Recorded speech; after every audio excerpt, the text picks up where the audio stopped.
Hi, എല്ലാവർക്കും സുഖമാണെന്ന് വിശ്വസിക്കുന്നു. ഒന്ന് ലൈക്ക് ചെയ്ത് കണ്ടോളൂ.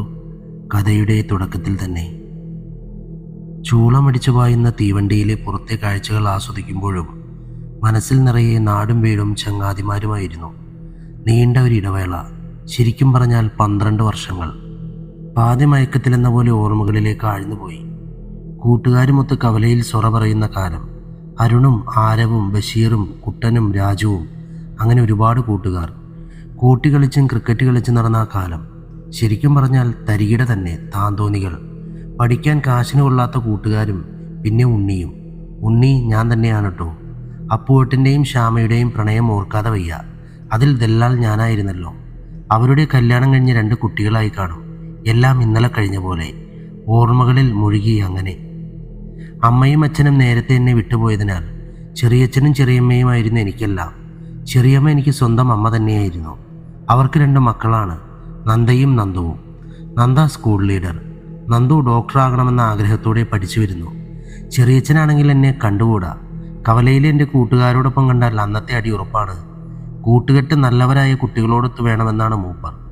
ചെറിയച്ഛൻ്റെ വഴക്കിൽ നിന്നും എന്നെ ചെറിയമ്മ എത്രയോ തവണ രക്ഷിച്ചതാണ്. ഒരിക്കൽ ഒരു ബിരിയാണി തിന്നണമെന്ന മോഹം.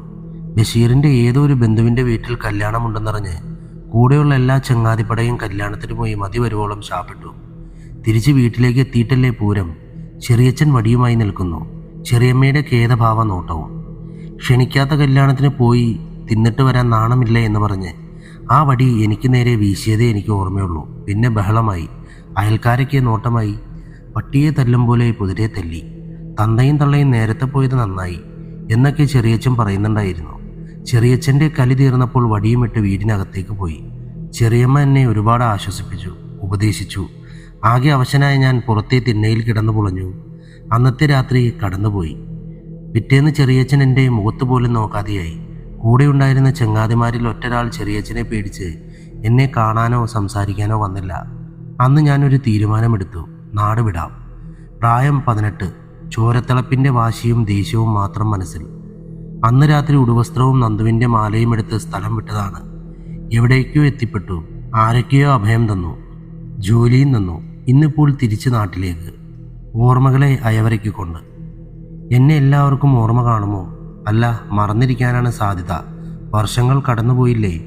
ട്രെയിനും ബസ്സും മാറി മാറിയുള്ള യാത്ര. കേരളം ചുറ്റിത്തിരിഞ്ഞ അവസാനം എൻ്റെ നാട്ടിലേക്കുള്ള മടക്കയാത്ര. ചെറിയച്ഛൻ്റെ മുഖത്ത് എങ്ങനെ നോക്കുമെന്നുള്ള ആദ്യം മനസ്സിൽ കയറി യാത്ര തുടർന്നു. നാട്ടിലേക്കുള്ള വഴി നിശ്ചയമാണ്. എത്താൻ ഇനി മിനിറ്റുകൾ മാത്രം. ബസ് നിർത്തി. എൻ്റെ നാട് പണ്ട് സൊറ പറയാനിരിപ്പുണ്ടായ കവല, ഇന്നിതാ ബസ് സ്റ്റാൻഡ്. എല്ലാം വളരെയേറെ മാറിയിരിക്കുന്നു. രാമേട്ടൻ്റെ ചായക്കടയുടെ സ്ഥാനത്ത് 5 സ്റ്റാർ ഹോട്ടൽ. സമയം രാത്രി 12 മണി. റോഡിലൂടെ ഒരു ഉറുമ്പ് പോലുമില്ല. ആളനക്കമില്ലാത്ത കൂരാക്കൂരിട്ട്. ഇപ്പോൾ ഇൻ്റർനെറ്റിൻ്റെ കാലമല്ലേ. എത്ര മണിക്കൂറും ഒരു മിനിറ്റ് പോലെ കളഞ്ഞു തരുന്ന ഇൻ്റർനെറ്റ് ഉണ്ടായതുകൊണ്ട് ഹെഡ്സെറ്റ് ചെവിയിൽ വെച്ച് പാട്ടും കേട്ട് വാട്സപ്പ് നോക്കി അങ്ങനെ വീട് ലക്ഷ്യം വെച്ച് നടന്നു. നടക്കുന്തോറും മനസ്സിൽ ചെറിയച്ഛനും വീടും തന്നെയായിരുന്നു. പഴയ ആ ക്ലബ്ബ് മൊബൈൽ ടോർച്ചിൽ നോക്കി. ഇപ്പോൾ ചെറിയൊരു മാറ്റം മാത്രം. അതിന് തൊട്ടപ്പുറത്തായി ശ്യാമയുടെ വീട്. ശ്യാമയുടെ വീട്ടിൽ മാത്രം വെളിച്ചമുണ്ട്. ഒരു മാറ്റവുമില്ലാത്ത ആ പഴയ വീട്. ഡോർ തുറന്ന ആരോ എന്തോ കളയുന്ന പോലെ. പെട്ടെന്ന് മൊബൈലിൻ്റെ വെളിച്ചത്തിൽ എന്നെ ശ്യാമ കണ്ടു. തുറിച്ചു നോക്കി. ആരാ ഈ രാത്രിയിൽ? ഞാനാ, ഉണ്ണി. ഉണ്ണി. ശ്യാമയെ കണ്ടതും ഉണ്ണി അടുത്തേക്ക് പോയി. അയ്യോ, ഇതാരാ? ഉണ്ണിയല്ലേ? എത്ര കാലമായി കണ്ടിട്ട്. എന്തൊരു മാറ്റായത്. അവനവളെ അകത്തേക്ക് ക്ഷണിച്ചു. ശ്യാമയ്ക്കൊരു മാറ്റവുമില്ല. ആ പഴയ സുന്ദരി. അതിനേക്കാൾ ഭംഗി കൂടിയിട്ടേ ഉള്ളൂ. എന്നേക്കാൾ മൂപ്പുണ്ട് ശ്യാമയ്ക്ക്. ചേച്ചിയായി വരും. എന്നാൽ ഇപ്പോൾ ഞാൻ നാട് വിടുമ്പോഴുണ്ടായ അതേ രൂപം. വശ്യയാർന്ന കണ്ണുകൾ, നിതംബം കൊള്ളുന്ന കാർക്കൂന്തൽ, വിടർന്ന അതരങ്ങൾ, വെളുത്തു തുടുത്ത കവളിൽ റോസാപ്പൂ പോലെയുള്ള ചുണ്ടുകൾ, കഴുത്തിലെ കറുത്ത മുറക് തിളങ്ങിക്കാണാം. നീല നിറത്തിൽ വെള്ളപ്പൊട്ടുകളുള്ള നെറ്റിയാണ് വേഷം. ആർക്കും കണ്ടാൽ ആലിംഗനം ചെയ്യാൻ കുതിക്കുന്ന നോട്ടം. ഉണ്ണി, ഇത്രയും കാലം എവിടെയായിരുന്നു? വാ, അകത്തേക്ക് വാ. ആദ്യമൊക്കെ പോലീസ് തന്നെ ഒരുപാട് തിരഞ്ഞു. ഒടുവിൽ കിട്ടാതായപ്പോൾ അവർ നിർത്തി. ഞാൻ എവിടെയൊക്കെയോ എത്തിപ്പെട്ടു. കറങ്ങി തിരിഞ്ഞു വന്നു, അത്ര തന്നെ. ശ്യാമയുടെ വിവാഹം അപ്പോട്ടിനെവിടെ? സന്തോഷം നിറഞ്ഞ മുഖം പെട്ടെന്ന് വാടിയത് ഉണ്ണി ശ്രദ്ധിച്ചു. അകത്തു നിന്നും കുഞ്ഞിൻ്റെ കരച്ചിൽ. എൻ്റെ മോള, അവൾക്ക് എപ്പോഴും ഞാൻ അടുത്ത് തന്നെ വേണം. അവളുടെ കളിപ്പാട്ടം നേരത്തെ പുറത്തു വെച്ച് മറന്നു. അതെടുക്കാൻ തുടങ്ങുമ്പോഴാണ് ഉണ്ണിയെ കണ്ടത്. ശ്യാമ അകത്തേക്ക് പോയി കുട്ടിയെ എടുത്തു വന്നു. കണ്ടാൽ 6-7 മാസം തോന്നിക്കുന്ന പ്രായം. മോൾക്ക് കൊടുക്കാൻ കയ്യിൽ ഒന്നുമില്ലല്ലോ ശ്യാമേ. ഒന്നും വേണ്ട ഉണ്ണി, നിന്നെ കാലങ്ങൾക്ക് ശേഷം കണ്ടല്ലോ. അങ്ങനെ ഓരോ കഥകൾ പറഞ്ഞു തുടങ്ങി. ഈ കുട്ടിയെ നിനക്കുള്ളൂ ശ്യാമേ, വേറെ ആരും ഇവിടെ ഇല്ലേ? അതൊക്കെ വലിയ കഥയാണ്. നീ നാളെ വാ, ഇന്നിപ്പോൾ ഇരുട്ടായില്ലേ. ഉണ്ണിയുടെ നിരക്ക് കഴിക്കാൻ ശ്യാമ പലഹാരങ്ങളും മറ്റും വെച്ചു കൊടുത്തു. സത്യം പറഞ്ഞാൽ നല്ല വിശപ്പായിരുന്നു. അതും പറഞ്ഞ് ഉണ്ണി എല്ലാം അകത്താക്കി. ശ്യാമയോട് യാത്ര പറഞ്ഞ് ഹെഡ്ഫോൺ ചെവിയിൽ വെച്ച് ഉണ്ണി യാത്ര തുടർന്നു. ശ്യാമയെക്കുറിച്ചായിരുന്നു മനസ്സ് നിറയെ. എന്തൊരു ചെറുപ്പമാണ് ശ്യാമയ്ക്ക്, ഒട്ടും തന്നെ പ്രായമായിട്ടില്ല. അപ്പുവേട്ടനെ കുറിച്ച് അവളൊന്നും പറഞ്ഞില്ലല്ലോ. ഓരോന്ന് ആലോചിച്ചിങ്ങനെ നടന്നു നീങ്ങി. വീട്ടിലെ ഉമ്മറപ്പടിയിലെത്തി. വീട് ചെറുതായി മിനുക്കിയിട്ടുണ്ടായിരുന്നു. ഒരുപാട് മാറ്റം വന്ന പോലെ. ഉമ്മറത്ത് കിടക്കാം, രാവിലെ ഉണർത്താം. ഇപ്പോൾ നേരം 1 മണി കഴിഞ്ഞല്ലോ. അവിടെ കിടന്നുറങ്ങി. രാവിലെ കതകൊന്നു മുട്ടി. കതക് തുറന്നതും ചെറിയച്ഛൻ. ആരാ? ഉണ്ണി ആ മുഖത്തേക്ക് നോക്കി നിന്നു. തലമുടി പാടെ നരച്ചിരിക്കുന്നു. കൃഷ്ണമണി വലകെട്ടി കൺപോള തൂങ്ങിയിരിക്കുന്നു. മുഖത്തും കഴുത്തിലുമായി പാടെ ചുളിവുകൾ. നന്നേ വയസ്സായി. ഉണ്ണിയുടെ കണ്ണിൽ നിന്നും കണ്ണുനീർ ഉതിർന്നു വീണു. അല്ല, ഉണ്ണിയല്ലേ ഇത്? എൻ്റെ ഉണ്ണി! പൊട്ടിക്കരഞ്ഞുകൊണ്ട് കെട്ടിപ്പിടിച്ചു. ചെറിയമ്മയും നന്ദവും എല്ലാവരും ഒരു കൂട്ടക്കരച്ചിലായി മാറി. ഉണ്ണി എവിടെയായിരുന്നു മോനെ? എൻ്റെ കണ്ണടയും മുമ്പ് എൻ്റെ ഉണ്ണിയെ കാണണേ ഈശ്വര എന്ന് പ്രാർത്ഥിക്കാത്ത ദിവസങ്ങളില്ല. ഉണ്ണിയുടെ മനസ്സ് നിറഞ്ഞൊരു പുഞ്ചിരി അവരിൽ സന്തോഷമുണ്ടാക്കി. അകത്തേക്ക് കൊണ്ടുപോയി ഓരോ കഥ പറഞ്ഞും അങ്ങനെ നേരം പോയി. ഇനി ഉണ്ണിയെ ഞാൻ എവിടേക്കും വിടില്ല എന്ന് പറഞ്ഞ് ചെറിയച്ഛൻ നെഞ്ചോട് ചേർത്തു. ഇത്രയൊക്കെ സ്നേഹമുണ്ടായിരുന്നോ ചെറിയച്ഛ എന്നോട് എന്ന് മനസ്സ് മന്ത്രിച്ചുകൊണ്ടേയിരുന്നു. നന്ദനെ കണ്ടില്ലല്ലോ എന്ന ചോദ്യത്തിന് മറുപടി കിട്ടിയത് ചെറിയമ്മയുടെ പൊട്ടിക്കരച്ചിലായിരുന്നു. 5 വർഷം മുമ്പ് കവലയിൽ അല്പം ദൂരെയായ റോഡിൽ ആക്സിഡൻ്റ് ആയതാണ്. ആശുപത്രിയിൽ എത്തും മുമ്പേ മരിച്ചു. അടക്കി പിടിക്കാനാകാതെ ചെറിയമ്മ കരഞ്ഞുകൊണ്ടേയിരുന്നു. ആ ഷോക്കിൽ ചെറിയമ്മ തളർന്നു വീണതാണ്. പല ചികിത്സയ്ക്കൊടുവിൽ പരസഹായത്തോടെ നടക്കുന്നു. നന്ദയുടെ കാര്യവും കഷ്ടം തന്നെ. 1 വർഷം തികയും മുമ്പ് ഭർത്താവ് നഷ്ടപ്പെട്ടൊരു വിധവയാണ് എന്നറിഞ്ഞപ്പോൾ മനസ്സിൽ എന്തെന്നില്ലാത്ത നീറ്റിലാണുണ്ടായത്. ഞാൻ പ്രതീക്ഷിക്കാത്ത സംഭവങ്ങളാണല്ലോ ദൈവമേ ഇതൊക്കെ. ഈ ഒരു അവസ്ഥ കാണാൻ തിരിച്ചു വരരുതായിരുന്നു എന്ന് തോന്നിപ്പോയ നിമിഷങ്ങൾ. എല്ലാ സങ്കടവും മനസ്സിനെ പാകപ്പെടുത്തിയുള്ള ചെറിയച്ഛൻ്റെ ജീവിതം. എന്നെ കണ്ടതിൽ ചെറിയച്ഛനും ചെറിയമ്മയും സന്തോഷം കൊള്ളുന്നത് ഞാൻ മനസ്സിലാക്കി. ഇനിയുള്ള ജീവിതം അവർക്ക് വേണ്ടി മാറ്റിവെക്കണം. ഉച്ചയൂണൊക്കെ കഴിഞ്ഞു. കവലയിലേക്ക് ഇറങ്ങണം. ചെങ്ങായിമാരെ കാണണം. ലക്ഷ്യം വെച്ച് നടന്നു. പുറത്തേക്ക് ഇറങ്ങിയതും ഡാ ഉണ്ണീന്ന് വിളിച്ച് ആരവും അരുണും ബഷീറും. എൻ്റെ പൊന്നോ, എന്തു പോക്കാടാ നീ പോയത് പഹയൻ! ബഷീർ അവനെ തോളോട് ചേർത്ത് അവൻ്റെ പരിഭവം അറിയിച്ചു. അരുണും ആരവും എന്തൊക്കെയോ പറഞ്ഞു.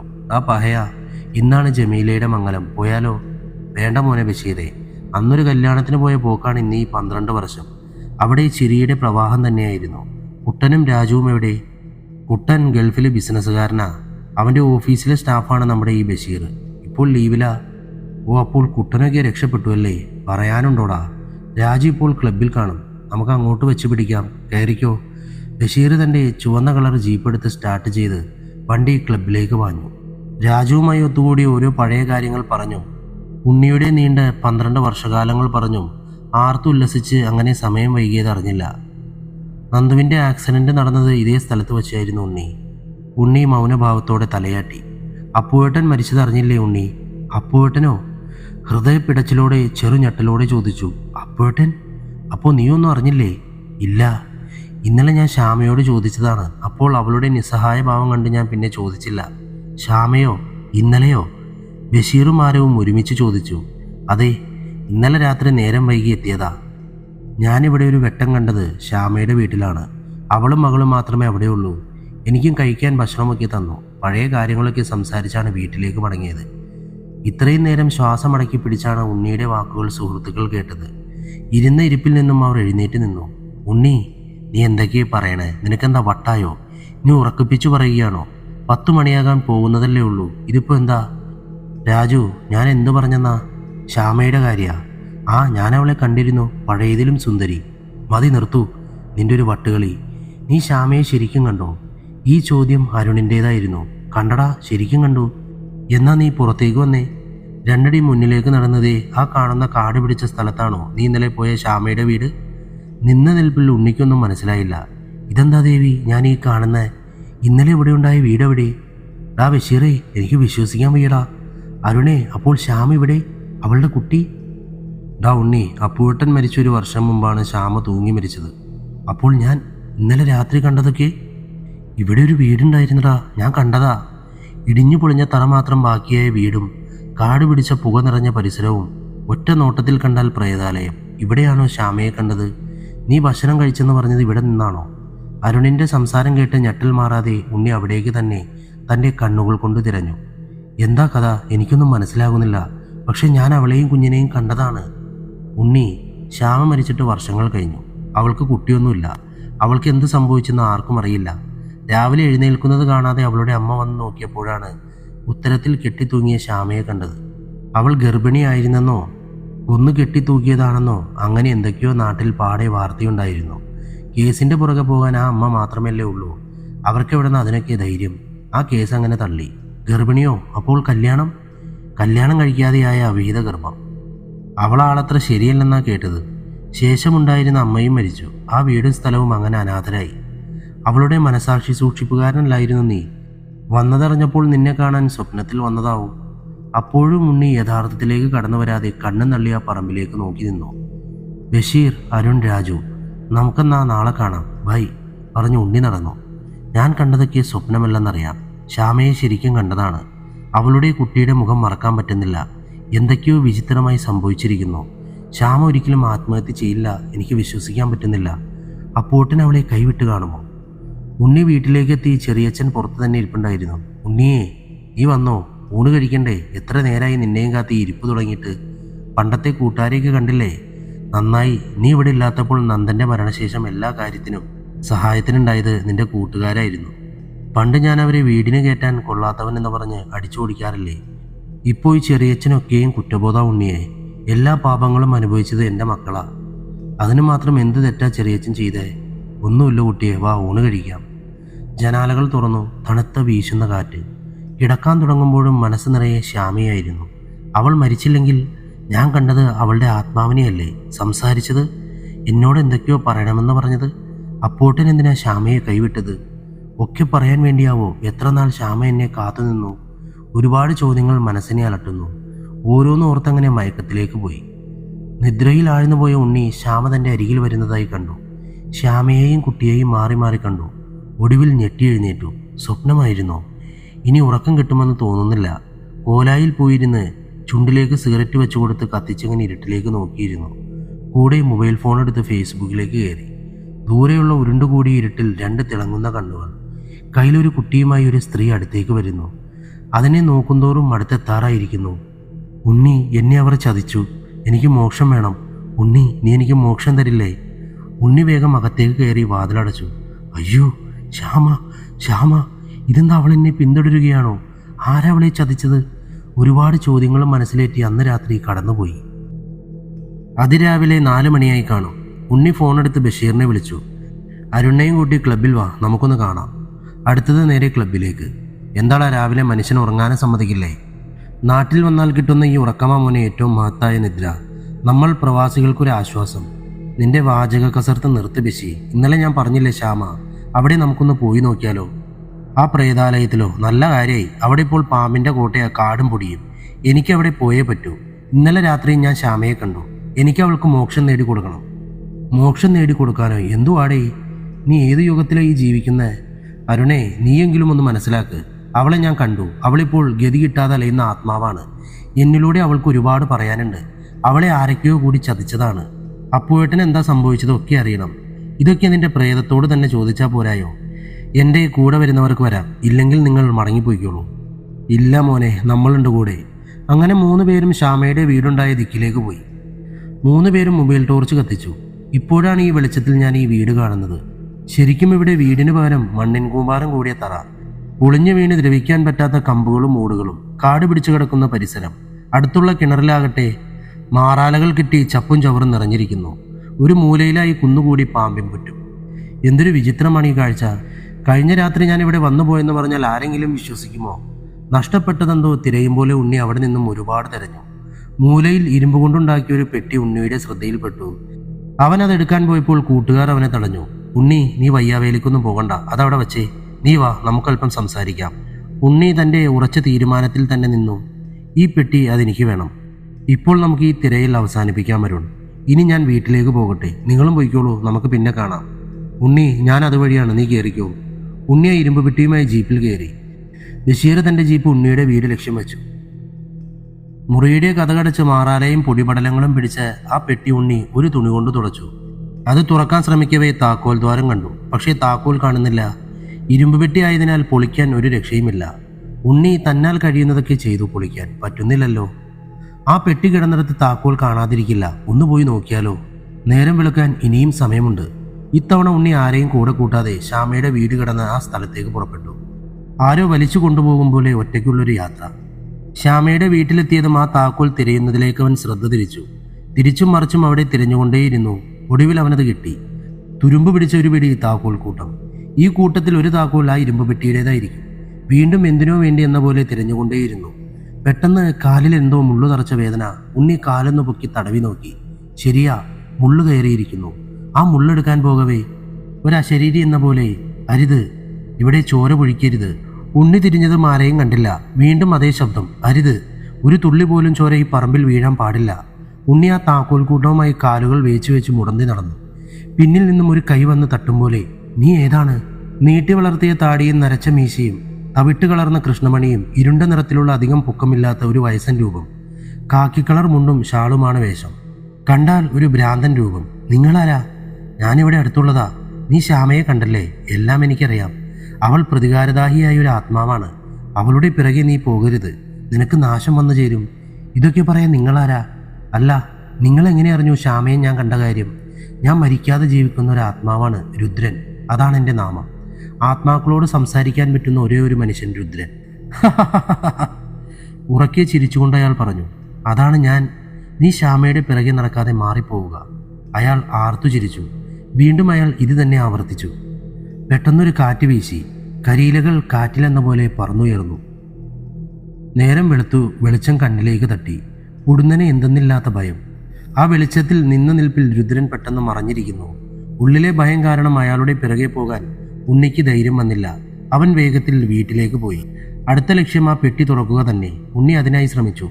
താക്കോലിട്ട് തിരിച്ചതും അതിൽ നിന്നും രക്തമൊഴുകുന്നു. കാണുന്ന കാഴ്ചകളൊക്കെയും അവിശ്വസനീയമാണല്ലോ. ഇല്ല, അതൊക്കെ എനിക്ക് തോന്നുന്നതാവും. വീണ്ടും ആ പെട്ടി അവൻ തുറക്കാൻ ശ്രമിച്ചു. പക്ഷെ എത്ര ശ്രമിച്ചിട്ടും അവൻ പരാജയപ്പെടുകയായിരുന്നു. അവനത് തുറക്കാൻ പറ്റിയില്ല. ദേഷ്യം സഹിക്കവയ്യാതെ ആ പെട്ടിയിൽ കാലുകൊണ്ട് തട്ടുകൊടുത്തു. അതൊരു മൂലയിലോട്ട് പോയി പറ്റിച്ചേർന്നു. പിന്നീടുള്ള സംഭാഷണം ചെറിയച്ഛനുമൊത്തായിരുന്നു. ചെറിയച്ഛ, ശ്യാമ എങ്ങനെയാ മരിച്ചത്? ചെറിയച്ഛൻ്റെ മുഖം എന്തെന്നില്ലാത്ത ഭാവമാറ്റം വന്നു. പെട്ടെന്ന് ആ മുഖത്തെ ചിരിമാഞ്ഞു. ഞെട്ടലോടെ ഉണ്ണിയുടെ മുഖത്തേക്ക് നോക്കാതെ ചെറിയച്ഛൻ പറഞ്ഞു, ശ്യാമയോ? എനിക്കറിയില്ല. ശ്യാമ എങ്ങനെയാ മരിച്ചതെന്ന് എനിക്കറിയില്ല. ഒന്നും അറിയില്ല, ഒന്നും. ചെറിയച്ഛൻ്റെ ഭാവം വല്ലാതെ മാറിയിരിക്കുന്നു. എന്തു പറ്റി? ശ്യാമയെ ചെറിയച്ഛനെ അറിയില്ല എന്ന് പറയാൻ എന്താ കാരണം? അടുത്തത് ചെറിയമ്മയുടെ അടുത്തേക്കായിരുന്നു ഉണ്ണി ലക്ഷ്യം വെച്ചത്. ശ്യാമയെക്കുറിച്ച് ചോദിച്ചതും ചെറിയമ്മയുടെ കണ്ണിൽ നിന്നും തീ പൊരിയുന്ന പോലെ കണ്ണീർ ഒലിച്ചിറങ്ങി. സുഹൃതക്ഷയം, അല്ലാതെ എന്താ പറയാ? നീ അതൊന്നും അന്വേഷിക്കരുത് കുട്ടി. ഇവർക്കൊക്കെ എന്താ പറ്റിയേ? ശ്യാമയെ ചോദിക്കുമ്പോഴുള്ള ഈ ഒളിച്ചുകളി. നന്ദു ആണെങ്കിൽ ഒരു മൂലയിൽ ഒറ്റ ഇരിപ്പാണ്. അവൾക്കാണെങ്കിൽ സങ്കടവും ദേഷ്യവും ഒക്കെ ആ മുറി തന്നെ. നേരം രാത്രി 12 മണി. ഉണ്ണി, ഉണ്ണി, നീ എഴുന്നേൽക്കൂ. നീ എന്നെ മറന്നോ? നീ എൻ്റെ കൂടെ വരൂ. നിനക്കുള്ള എല്ലാ ഉത്തരങ്ങളും ഞാൻ തരാം. ഉണ്ണി. കുട്ടിയുടെ കരച്ചിൽ ശബ്ദം മുറിയിലെങ്ങും തങ്ങി നിന്നു. ഉണ്ണി ഞെട്ടി ഉണർന്നതും ജനാലയിലൂടെ തട്ടുന്ന കാറ്റിൻ്റെ ശബ്ദം, കോരിച്ചൊരിയുന്ന മഴയും ജനാലയിലൂടെ പുറത്തെ കാഴ്ച ഇതായിരുന്നു. ശ്യാമ തൻ്റെ കുട്ടിക്ക് മുലയൂട്ടുകയാണ്. മനസംതൃപ്തിയോടെ തൻ്റെ മകളെ തലോടിക്കൊണ്ട് താരാട്ട് പാടുകയാണ്. ചെറു കണ്ണീരോടെ എൻ്റെ മുഖത്തേക്കും അവൾ മാറി മാറി നോക്കി. ഇവൾക്ക് എന്താണ് വേണ്ടത്? ഞാൻ ഇവൾക്ക് വേണ്ടി എന്താണ് ചെയ്യേണ്ടത്?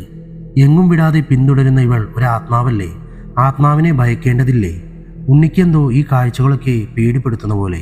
നാളെ ഒരു തീരുമാനത്തിലെത്താം. അന്നത്തെ ദിവസം കടന്നുപോയി. പിറ്റേന്ന് പുലരി. തൻ്റെ ചങ്ങാതിമാരോടൊപ്പം ചായക്കടയിൽ ഒത്തുകൂടിയ സമയത്താണ് ചില കാര്യങ്ങൾ അറിയാൻ സാധിച്ചത്. രുദ്രൻ, അയാൾ നന്ദൻ്റെ ഉറ്റ ചങ്ങാതിയാണ്. അതും ഒരു ഡോക്ടർ, നന്ദൻ്റെ സീനിയർ. സമനില തെറ്റിയ അയാൾ എന്തെന്നില്ലാതെ അലഞ്ഞു നടക്കുന്നു. ചായക്കടയുടെ തിണ്ണയിലെ ചാരുകസാരയിലിരുന്ന ഒരാൾ പറഞ്ഞു. ശ്യാമയുടെ ആത്മാവ് കറങ്ങി നടക്കുന്നുണ്ടെന്നും കണ്ടെന്നും പറഞ്ഞപ്പോൾ വീണ്ടും അയാൾ പറഞ്ഞു, എല്ലാ കാര്യവും പരിഹരിച്ചു തരാൻ കഴിവുള്ള ഒരേ ഒരാൾ ദത്തൻ നമ്പൂതിരിയാണ്. ദത്തൻ നമ്പൂതിരി മഹാപണ്ഡിതനാണ്. അദ്ദേഹം മഹാമാന്ത്രികൻ. കാനനക്കുന്നു, അവിടെയാണ് അദ്ദേഹം. കേട്ട പാതി കേൾക്കാത്ത പാതി എന്ന പോലെ നമ്പൂതിരിയെ കാണാൻ പുറപ്പെട്ടു. ഓരോ അന്ധവിശ്വാസങ്ങളെന്ന് പറഞ്ഞ് ഇത്തവണ ബഷീർ കൂടെ വന്നില്ല. അരുണും ഉണ്ണിയും മാത്രം ഇല്ലത്തേക്ക് യാത്രയായി.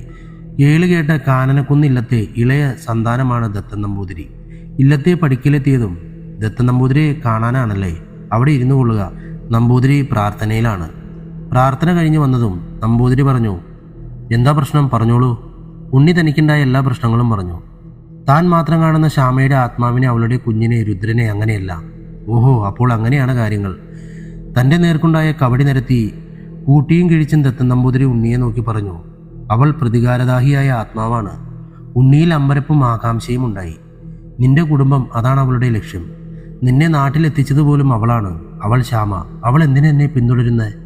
ഉണ്ണി, അതെനിക്ക് എത്ര നോക്കിയിട്ടും ഇതിൽ തെളിയുന്നില്ല, മനസ്സിലാകുന്നില്ല. അവൾക്ക് നിന്നിലൂടെ ഈ ലോകത്തെ അറിയിക്കാൻ ഒരുപാട് കാര്യങ്ങളുണ്ടെന്ന് വേണം കരുതാൻ. ഇന്ന് മിഥുനം അവസാന രാത്രി. കർക്കിടക മാസം അവളുടെ ശക്തി ഇരട്ടിക്കും. കർക്കിടകം പകുതിയോടെടുക്കുമ്പോൾ നിങ്ങൾ വീണ്ടും വരും. അപ്പോൾ ഈ കബഡിയിൽ അവളുടെ ലക്ഷ്യം തെളിയും. ഇന്നിനിയൊന്നും പറ്റില്ല, നിങ്ങൾക്ക് പോകാം. ഇതിപ്പോൾ ഒരു പ്രതിവിധിയും ആയില്ലല്ലോ അരുൺ. ദത്തൻ നമ്പൂതിരി പറഞ്ഞതൊക്കെ നീ കേട്ടതല്ലേ? ഉണ്ണി, നാളെ കർക്കിടകം തുടങ്ങുകയല്ലേ? പകുതിയോടെടുക്കുമ്പോൾ വീണ്ടും വരാം, നീ സമാധാനിക്കേ. വീട്ടിലെത്തിയ ശേഷം ഉണ്ണി പുറത്തെ തിണ്ണയിലിരുന്ന് ഓരോന്ന് ആലോചിച്ചു. പണ്ടത്തെ ഓരോ ഓർമ്മകൾ ഓരോ പുസ്തകങ്ങളിലായി അവൻ സൂക്ഷിച്ചിരുന്നു. അവൻ പോയപ്പോൾ അവൻ്റെ എല്ലാ സാധനങ്ങളും പെട്ടിയും തട്ടിമ്പുറത്തുണ്ടായിരുന്നു. അതൊക്കെ പൊടി തട്ടിയെടുക്കണം. നാട് വിടുന്ന ആഴ്ചയ്ക്ക് ശ്യാമയ്ക്ക് കൊടുക്കാനായി അപ്പുവേട്ടൻ എൻ്റെ കൈകളിൽ വെച്ച് തന്ന ഓരോ സമ്മാനങ്ങളും ശ്യാമയെ ഏൽപ്പിക്കാൻ പറ്റിയില്ല. അതൊക്കെ അവിടെ എൻ്റെ പഴയ പെട്ടികളിൽ കാണാം. തട്ടിൻപുറത്തെ പഴയ സാധന കൂമ്പാരങ്ങളുടെ അടുത്തേക്ക് പോയി അവൻ തിരഞ്ഞു. അവൻ്റെ പെട്ടിയും സാധനങ്ങളും ഇപ്പോഴും അവിടെ തന്നെ കിടപ്പുണ്ട്. ചെറുപുഞ്ചിരിയോടെ ഓർമ്മകളെ തഴുകിക്കൊണ്ട് അവൻ്റെ സാധനങ്ങളടങ്ങിയ പെട്ടിയും മറ്റും എടുത്തു. അതിൽ നിന്നും ഒരു കത്തും ഒരു ചെറിയ കുപ്പിയും. കത്തുകളാകെ കീറിയും ചിതലരിച്ചും കിടക്കുന്നു. അക്ഷരങ്ങൾ മങ്ങിയിരിക്കുന്നു. ചില അക്ഷരങ്ങൾ മാഞ്ഞു പോയിരിക്കുന്നു. എന്നാലും വായിച്ചെടുക്കാം. സ്വന്തം ശ്യാമയ്ക്ക്, എൻ്റെ മഞ്ചാടിക്കുട്ടിക്ക്. മഞ്ചാടിയെല്ലാം ഇതിലുണ്ട്. എൻ്റെ മഞ്ചാടിക്കുരു നീയല്ലേ? അതെപ്പോഴാണ് എനിക്ക് സ്വന്തമാകുന്നത്? നിന്നെ കഴിഞ്ഞ തവണ കണ്ടപ്പോൾ അമ്മയെ കണ്ടതും പറഞ്ഞു നിർത്തിയ ചില കാര്യങ്ങൾ. നീ വിഷമിക്കാതെ, എന്ത് വേണമെന്നൊക്കെ ഞാൻ പറയാം. ഉണ്ണി ഈ കത്ത് നിന്റെ കയ്യിലെത്തിച്ചാൽ ഉടൻ നീ അമ്പലത്തിൽ വായു. ഞാനവിടെ എന്നും വൈകിട്ടുണ്ടാകും. നിന്റെ സ്വന്തം അപ്പു. കുപ്പി അടപ്പ് തുറന്നതും നിറയെ മഞ്ചാടിക്കുരകൾ. ശ്യാമയ്ക്കുള്ള അപ്പുവിൻ്റെ സ്നേഹ സമ്മാനം. ഉണ്ണി ആ പെട്ടിയിലേക്ക് കത്തും മഞ്ചാടിക്കുരുവും തിരിച്ചു വെച്ചു. ഈ കത്ത് ശ്യാമയെ ഏൽപ്പിക്കാൻ പറ്റിയില്ലല്ലോ ദൈവമേ. അമ്മ വന്നപ്പോൾ മുറിഞ്ഞുപോയ ആ വാക്കുകൾ എന്താണ്? അപ്പു ആ മൂലയിലിരിക്കുന്ന പെട്ടിയിലേക്ക് സൂക്ഷിച്ചു നോക്കി. അത് തുറന്നിരിക്കുന്നു. അത്ഭുതം! ഇതെങ്ങനെ സംഭവിച്ചു? ഞാൻ അറിയാതെ തന്നെ തുറന്നിരിക്കുന്നു. അവൻ ആ പെട്ടിയുടെ നേർക്ക് തിരിഞ്ഞു. ആ പെട്ടി നിറയെ മഞ്ചാടിക്കുരുക്കളാൽ നിറഞ്ഞിരിക്കുന്നു. കാലങ്ങൾ പഴക്കമേറിയിട്ടും ഇന്നും രക്തത്തിൽ കുളിച്ച ചുവപ്പിൻ്റെ സൗന്ദര്യം ഒട്ടും തന്നെ മാറാതെ അപ്പുവിൻ്റെ ഹൃദയപുഷ്പം പോലെ മഞ്ചാടി തിളങ്ങി നിൽക്കുന്നുണ്ട്. കൂടെ അപ്പുവേട്ടൻ സമ്മാനിച്ച കത്തുകളും. അതിലൊരു കത്ത് തനിയെ പറന്ന് ഉണ്ണിയുടെ നേർക്ക് വീണു. ഉണ്ണി അതെടുത്ത് വായിച്ചു. അപ്പുവേട്ടന്. ഈ കത്ത് അപ്പുവേട്ടൻ്റെ അടുത്തെത്തില്ല എന്നെനിക്കറിയാം. രുദ്രൻ എന്നെ വല്ലാതെ ഭയപ്പെടുത്തുന്നു അപ്പുവേട്ട. ബാക്കി എഴുത്തുകളൊക്കെയും മാഞ്ഞിരിക്കുന്നു. തനിയെ ആ പെട്ടി അടഞ്ഞു. തുറക്കാൻ ശ്രമിച്ചെങ്കിലും അതിന് കഴിയില്ലെന്നറിഞ്ഞ് ഉണ്ണി സ്വയം പിന്മാറി. രുദ്രൻ, അവൻ ആരാണെന്നറിയണം. രുദ്രൻ തൻ്റെ ചങ്ങാതിയല്ലേ? ചായക്കടയിൽ നിന്ന് നേരത്തെ കിട്ടിയ വാർത്ത. അപ്പോൾ നന്ദന് ഇതിൽ വല്ല പങ്കും കാണുമോ? ശ്യാമയെക്കുറിച്ച് പറയുമ്പോഴുള്ള ചെറിയച്ഛൻ്റെ ഒരു സ്ഥലത്തും തട്ടാതെയുള്ള സംസാരം, ചെറിയമ്മയുടെ ഒളിച്ചുകളിയും ഇതെല്ലാം കൂട്ടി വായിക്കുമ്പോൾ എന്തൊക്കെയോ പ്രശ്നങ്ങളുണ്ടല്ലോ. പൊടുന്നനെ ഉണ്ണിയുടെ കയ്യിലുള്ള കത്തുകളിലെ ബാക്കി ഭാഗം തെളിഞ്ഞു വന്നു. രുദ്രൻ എന്നെ വല്ലാതെ പേടിപ്പെടുത്തുന്നു അപ്പോട്ടാ. എല്ലാം നന്ദന് വേണ്ടിയാണെന്ന് എനിക്കറിയാം. ഈ നാടും വീടുമൊക്കെ വിട്ട് ദൂരെ എവിടേക്കെങ്കിലും പോകാം അപ്പോട്ടാ. ഞാൻ ഉദ്ദേശിച്ച പോലെ നന്ദൻ ഇതിൽ വന്നു ചേർന്നല്ലോ. കഥ എവിടേക്കോ മാറി മറിഞ്ഞിരിക്കുന്നു. ശ്യാമയെ നന്ദൻ എന്തിന് പിന്തുടരണം? അവനറിയാമല്ലോ അപ്പോട്ടിനോടുള്ള ശ്യാമയുടെ സ്നേഹം. ഇനിയും കുറേ കാര്യങ്ങൾ അറിയാനുണ്ട്, കേൾക്കാനുണ്ട്, കാണാനുണ്ട്. മനസ്സ് വല്ലാതെ മന്ത്രിക്കുന്നു. ശ്യാമ, അവൾക്ക് എന്ത് സംഭവിച്ചു? എല്ലാവരും എന്നിൽ നിന്നും മറയ്ക്കുന്നത് എന്തൊക്കെയാണ്? രാത്രിയുടെ യാമത്തിൽ ചീവീടുകളുടെ ഒച്ചകൾ, നായ്ക്കളുടെ ഓരിയിടൽ. ഇന്ന് കർക്കിടകം 1 യാത്ര. ദത്തൻ നമ്പൂതിരി പറഞ്ഞ പോലെ ശ്യാമയ്ക്ക് ശക്തി മുറുകുന്ന ദിനങ്ങൾ. പാതി ചിമ്മിയ കണ്ണുകളാൽ മയക്കത്തിലേക്ക് വഴുതി വീണു. പെട്ടെന്നെന്തോ നിഴൽ രൂപം മാറി മറയും പോലെ. ഭയം ഉള്ളിലുള്ളത് കൊണ്ടാവാം. മേലാസകലം വിയർത്ത് പൊതിഞ്ഞിരിക്കുന്നു. മുറിയിൽ ആരും ഒരാൾ ഉള്ളതുപോലെ. കണ്ണുകൾ മെല്ലെ തുറന്നു. കണ്ണിലേക്ക് ഇരുട്ട് കയറും പോലെ. കാതുകളിൽ ഇപ്പോഴും ശ്യാമയുടെ സ്വരം കേൾക്കാം. എനിക്ക് മോക്ഷം വേണം, മോക്ഷം തരൂ ഉണ്ണി. കണ്ണു തുറന്നതും എല്ലാം ഒരു തോന്നൽ. വീണ്ടും നിദ്രയിലേക്കെന്ന പോലെ ഉണ്ണി അലിഞ്ഞു ചേർന്നു. ഉണ്ണി, നീ വല്ലതും കഴിച്ചോ? അകത്തു നിന്നും ചെറിയമ്മ. ഞാനിതാ ഇപ്പോൾ തിരിച്ചു വരാമേ. അതും പറഞ്ഞു ഉണ്ണി പുറത്തേക്കിറങ്ങി. അല്ല ഉണ്ണി, 12 വർഷം കഴിഞ്ഞു വന്ന കുട്ടിയല്ലേ നീ? അലഞ്ഞും തിരിഞ്ഞും നടക്കാൻ തന്നെയാണോ ഭാവം? കൂട്ടിനൊരു പെണ്ണ് വേണ്ടേ? ചെറിയച്ചാ, കൂട്ടിനൊക്കെ ആള് വരും. Wait and see. ഓ, അവൻ്റെ ഒരു ഇംഗ്ലീഷ്. അവൻ നേരെ പോയത് നന്ദൻ്റെ കളിക്കൂട്ടുകാരൻ വിനുവിൻ്റെ അടുത്തേക്കായിരുന്നു. രുദ്രനെ കുറിച്ച് അറിയാൻ മനസ്സിലുള്ള എല്ലാ ചോദ്യങ്ങളും വിനുവിനോട് ചോദിച്ചു. വിനു തൻ്റെ മുറിയിൽ നിന്നും ആൽബം എടുത്തു വന്നു. ഇതാണ് രുദ്രൻ, നന്ദൻ്റെ സീനിയർ. മനസാക്ഷി സൂക്ഷിപ്പുകാരൻ, ഒറ്റമിത്രം, അങ്ങനെ ചങ്ങാത്തം വിശേഷിപ്പിക്കാവുന്ന വാക്കുകൾ എത്രയുണ്ടോ അത്രയും സ്നേഹമായിരുന്നു അവർ തമ്മിൽ, രുദ്രനും നന്ദനും. രുദ്രന്റെ ഫോട്ടോയിലേക്ക് ഉണ്ണി സൂക്ഷിച്ചു നോക്കി. കാണാൻ നല്ല ചെറുപ്പക്കാരൻ, വെളുത്തു തടിച്ച് അധികം പൊക്കമില്ലാത്ത സുന്ദരനായ ചെറുപ്പക്കാരൻ. ഇവനെയാണോ ഭ്രാന്തൻ വേഷത്തിൽ ഞാൻ കണ്ടത്? ഒരു നിമിഷം ഉണ്ണി ആലോചിച്ചു. ഇവർക്ക് ശ്യാമയോടുള്ള ബന്ധം? അതുണ്ണിയേട്ടാ, എനിക്കറിയില്ല കേട്ടോ. നീ പറയുവിനു, നിനക്കൊന്നും സംഭവിക്കില്ല. നീ അറിയാവുന്നത് പറയൂ. അത് പിന്നെ മടിക്കാതെ പറയുവിനു. പറയാം. നന്ദന്റെ മനസ്സിൽ അടക്കാനാവാത്ത സ്വപ്നമായിരുന്നു ശ്യാമ. മോഹമായിരുന്നു അവൻ അവളോട്. പാലാഴി കടഞ്ഞെടുത്ത അമൃതെന്ന് പറയും പോലെ അവളുടെ വശ്യയാർന്ന മേനി അവനെ എന്തെന്നില്ലാതെ മോഹിപ്പിച്ചു. പ്രായത്തിൽ അവൻ അവളേക്കാൾ വളരെ ചെറുപ്പം. എന്നാൽ അവൻ്റെ വികാരങ്ങൾ അവൻ്റെ നിയന്ത്രണത്തിലായിരുന്നില്ല. അവൻ അവളെ മോഹിച്ചുകൊണ്ടേയിരുന്നു. അതീവ സുന്ദരിയായിരുന്നു അവൾ. അവളെ മോഹിക്കാത്തവരായി ഈ നാട്ടിൽ ആരും ഉണ്ടായിരിക്കില്ല. ഈ ഞാൻ പോലും അറിയാതെ ആ സൗന്ദര്യം ഞാൻ ആസ്വദിച്ചിട്ടുണ്ട്. എന്നാൽ നന്ദന അവളോട് കാമമായിരുന്നു, ഭ്രമമായിരുന്നു, ഭ്രാന്തൻ ഭ്രമം. ദൈവം കൈകൾ പതിപ്പിച്ച ഡോക്ടറായിരുന്നു നന്ദൻ. എന്നിട്ടും അവൻ ഇത്തരത്തിൽ ചിന്തിച്ചത് വിശ്വസിക്കാൻ പറ്റുന്നില്ല. ചങ്കു പറിച്ചു കൊടുക്കുന്ന ഒറ്റ മിത്രമായ രുദ്രൻ അവളെ കീഴ്പ്പെടുത്താൻ ശ്രമിച്ചെങ്കിലും അതൊക്കെ പരാജയമായിരുന്നു ഫലം. എന്നാലും അവൻ അവളെ വിടാതെ പിന്തുടർന്നു. നന്ദന് വേണ്ടി രുദ്രൻ ആത്മാർത്ഥമായി അവനെ ഏൽപ്പിച്ച ജോലി തുടർന്നുകൊണ്ടേയിരുന്നു. ശ്വാസമടക്കി പിടിച്ച് ഉണ്ണി തൻ്റെ ചെവികൾ കൂർപ്പിച്ച് കേട്ടുനിന്നു. നന്ദൻ, വിശ്വസിക്കാനാകുന്നില്ല. അപ്പോൾ അവൾ എങ്ങനെയാ മരിച്ചത്? അപ്പുവേട്ടൻ ജോലി അന്വേഷിക്കാനായി ബാംഗ്ലൂർ പോയ ദിവസമായിരുന്നു ശ്യാമയുടെ മരണം. അതിൻ്റെ ഇടയിൽ എന്താണ് സംഭവിച്ചതെന്ന് എനിക്കറിയില്ല ഉണ്ണിയേട്ടാ. ആ ദിവസങ്ങളിൽ പഠിത്തം ഞാൻ ഹോസ്റ്റലിലായിരുന്നു. അപ്പോൾ ഈ കഥയൊക്കെ നീ എങ്ങനെ അറിഞ്ഞു? ഇതൊക്കെ എന്നോട് പറഞ്ഞത് ഉമയാണ്. ഉമയോ? അപ്പുവിൻ്റെ പെങ്ങൾ ഉമ? അതേ ഉണ്ണിയേട്ടാ, അപ്പുവേട്ടൻ്റെ പെങ്ങൾ ഉമ തന്നെയാണ് എന്നോട് ഈ കാര്യങ്ങളൊക്കെ പറഞ്ഞത്. അവളുമായി ഇതൊക്കെ പറയാൻ മാത്രം നിങ്ങൾ തമ്മിൽ 6 വർഷത്തെ പ്രണയത്തിന് ശേഷം ഒരുമിക്കാൻ പോകുന്നവരാണ് നമ്മൾ. കഴിഞ്ഞ ജൂലൈ ആയിരുന്നു കല്യാണ നിശ്ചയം. അടുത്ത മാസം വിവാഹം. ഓ, അങ്ങനെയാണോ? അപ്പോൾ ഇത്രയൊക്കെയാണ് നിനക്കറിയാവുള്ളൂ അല്ലേ? Thank you Vinu, thanks. ഇപ്പോൾ ഉമ്മ എവിടെയുള്ളത്? അവളെ കണ്ടു കുറച്ച് സംസാരിക്കാനുണ്ടായിരുന്നു. അവരൊക്കെ ഇവിടുന്ന് സ്ഥലം മാറിപ്പോയില്ലേ? അപ്പോട്ടൻ മരിച്ചത് അവർക്ക് ആ കുടുംബത്തിൽ വല്ലാത്ത തളർച്ചയാണ് ഉണ്ടാക്കിയത്. ശേഷം ഉമ്മ ജോലി ചെയ്യുന്ന സ്ഥലത്തേക്ക് താമസം മാറി. ഇപ്പോൾ അവളൊരു IT കമ്പനിയിലാണ്. അതെവിടെയാ വിനു? കുറച്ചകലെയാ. വിനു ഉണ്ണിക്ക് അഡ്രസ്സ് കൊടുത്തു. ഉണ്ണി പോക്കറ്റിൽ നിന്നും തൻ്റെ മൊബൈലെടുത്തു. അരുൺ, നീ ഫ്രീ ആണെങ്കിൽ ഒരിടം വരെ പോകാനുണ്ട്. പെട്ടെന്ന് വരണം. ഓക്കേടാ, ഞാൻ ദാ എത്തി. ഉണ്ണി തൻ്റെ വീട്ടിലേക്ക് എത്തുമ്പോഴേക്കും അരുൺ തൻ്റെ വീട്ടിൽ ചെറിയച്ഛനുമായി സംസാരിക്കുകയായിരുന്നു. ഉണ്ണിയെ കണ്ടതും അവരുടെ സംസാരം മുറിഞ്ഞുപോയി. ആഹാ, നീ ഇവിടെ എത്തിയോ അരുൺ? നീ വിളിക്കുമ്പോൾ ഞാൻ ഇവിടെയായിരുന്നു. കുറച്ച് നേരമായി വന്നിട്ട്.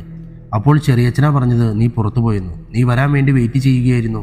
അല്ല, നിന്നെ ക്ലബ്ബിൽ കാണാനില്ലല്ലോ. ഞാൻ വിനുവിനെ കണ്ട് ചില കാര്യങ്ങൾ അറിയാനുണ്ടായിരുന്നു അരുൺ. അതിൽ ചിലതൊക്കെ ഞാൻ അറിഞ്ഞു. ഉണ്ണി തൻ്റെ കണ്ണുകൾ ചെറിയച്ഛനിലേക്ക് തിരിച്ചു.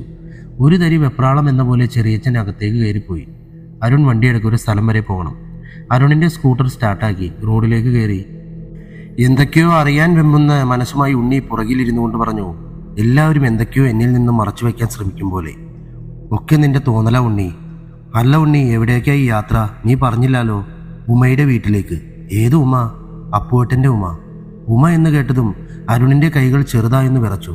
ഓടിച്ചുകൊണ്ടിരുന്ന സ്കൂട്ടർ അല്പം ഒന്ന് തെന്നി ഏതോ ചിന്തയിൽ നിന്നുണരും പോലെ ഒരു ഞെട്ടൽ. അരുൺ നിശബ്ദനായി. ഭയവും സങ്കടവും എല്ലാം ആ മുഖത്തെ കൂടി വന്നു. വണ്ടി ഒരു സൈഡിലേക്ക് ഒതുക്കിയിട്ടു. അരുൺ, ഇതെന്തിനാ വണ്ടി നിർത്തിയേ? നിനക്കെന്ത് പറ്റി? നീ അവിടെ പോകണ്ട ഉണ്ണി.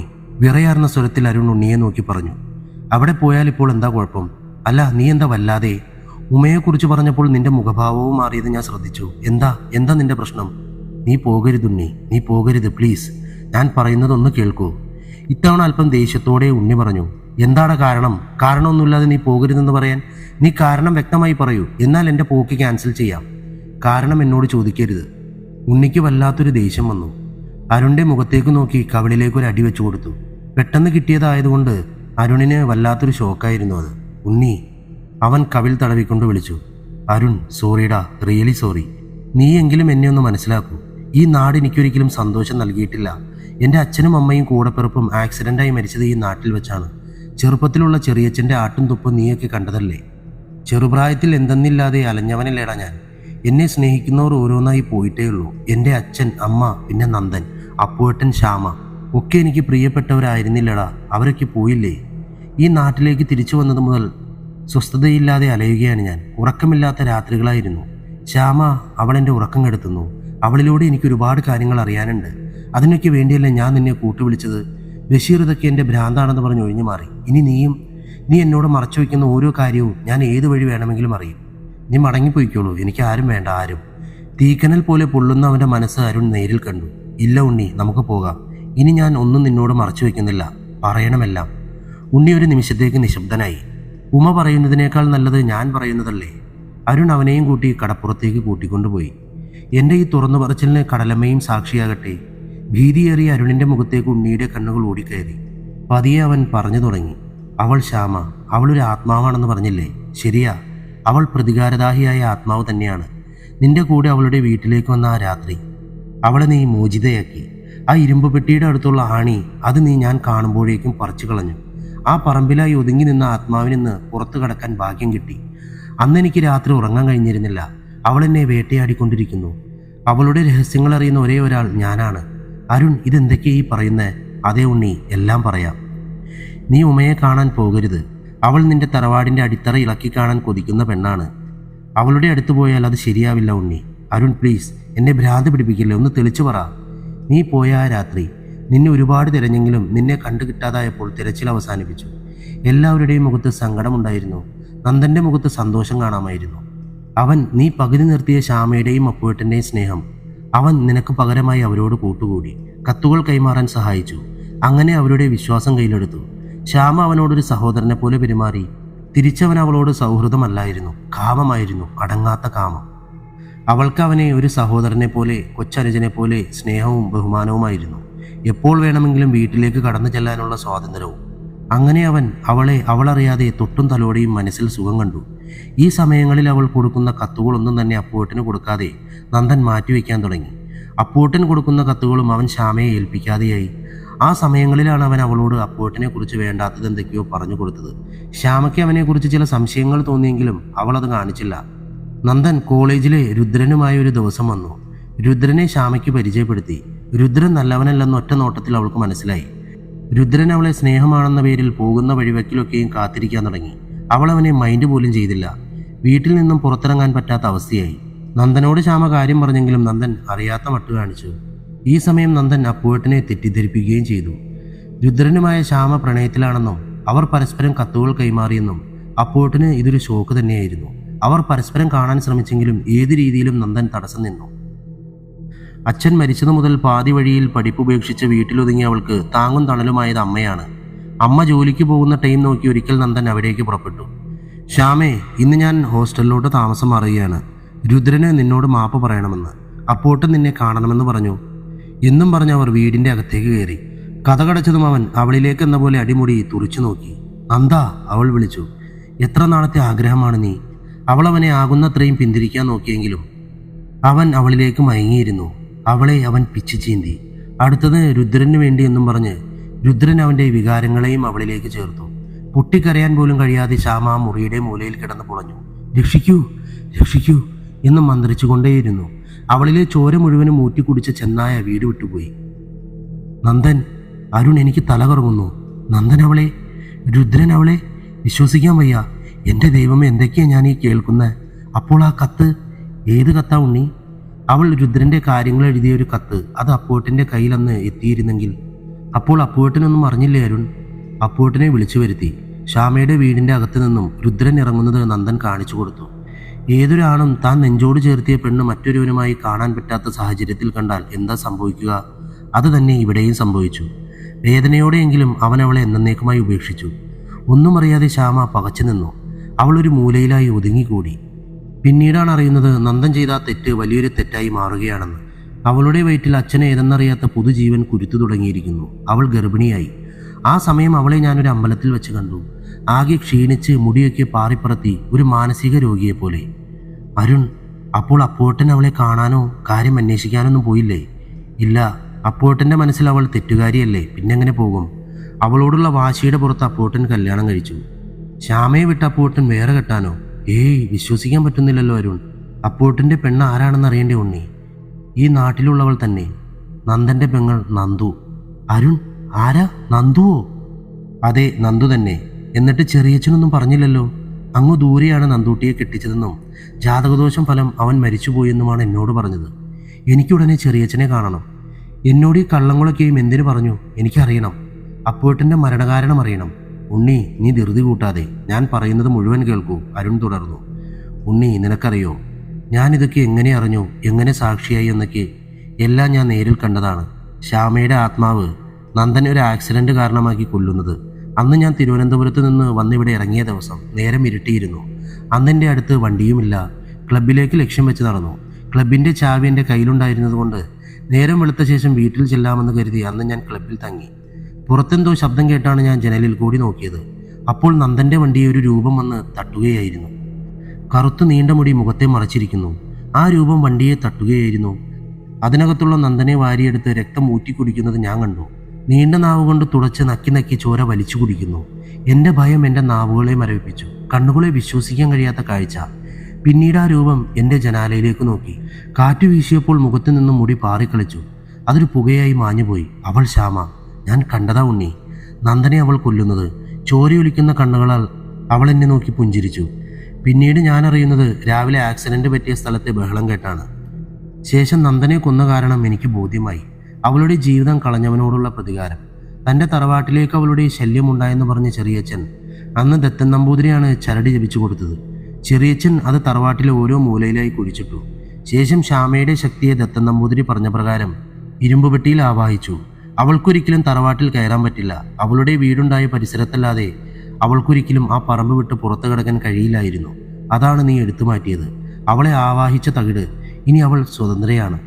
അപ്പുവിനെ വശീകരിച്ചത് നന്ദയാണെന്നും നന്ദയുടെ ജാതകം കാരണമാണ് അപ്പു മരിച്ചതെന്നും വിശ്വസിച്ച് നടക്കുകയാണ് അപ്പുവിൻ്റെ പെങ്ങൾ ഉമ്മ. അവളെ നീ കാണാൻ പോയാൽ അവൾ നിന്നെ ആട്ടി ഓടിക്കും. ശ്യാമയേക്കാൾ പകയുമായി നടക്കുന്ന മനുഷ്യ യക്ഷിയാണവൾ. അതാ ഞാൻ നിന്നെ അവിടേക്ക് പോകാതെ തടഞ്ഞത്.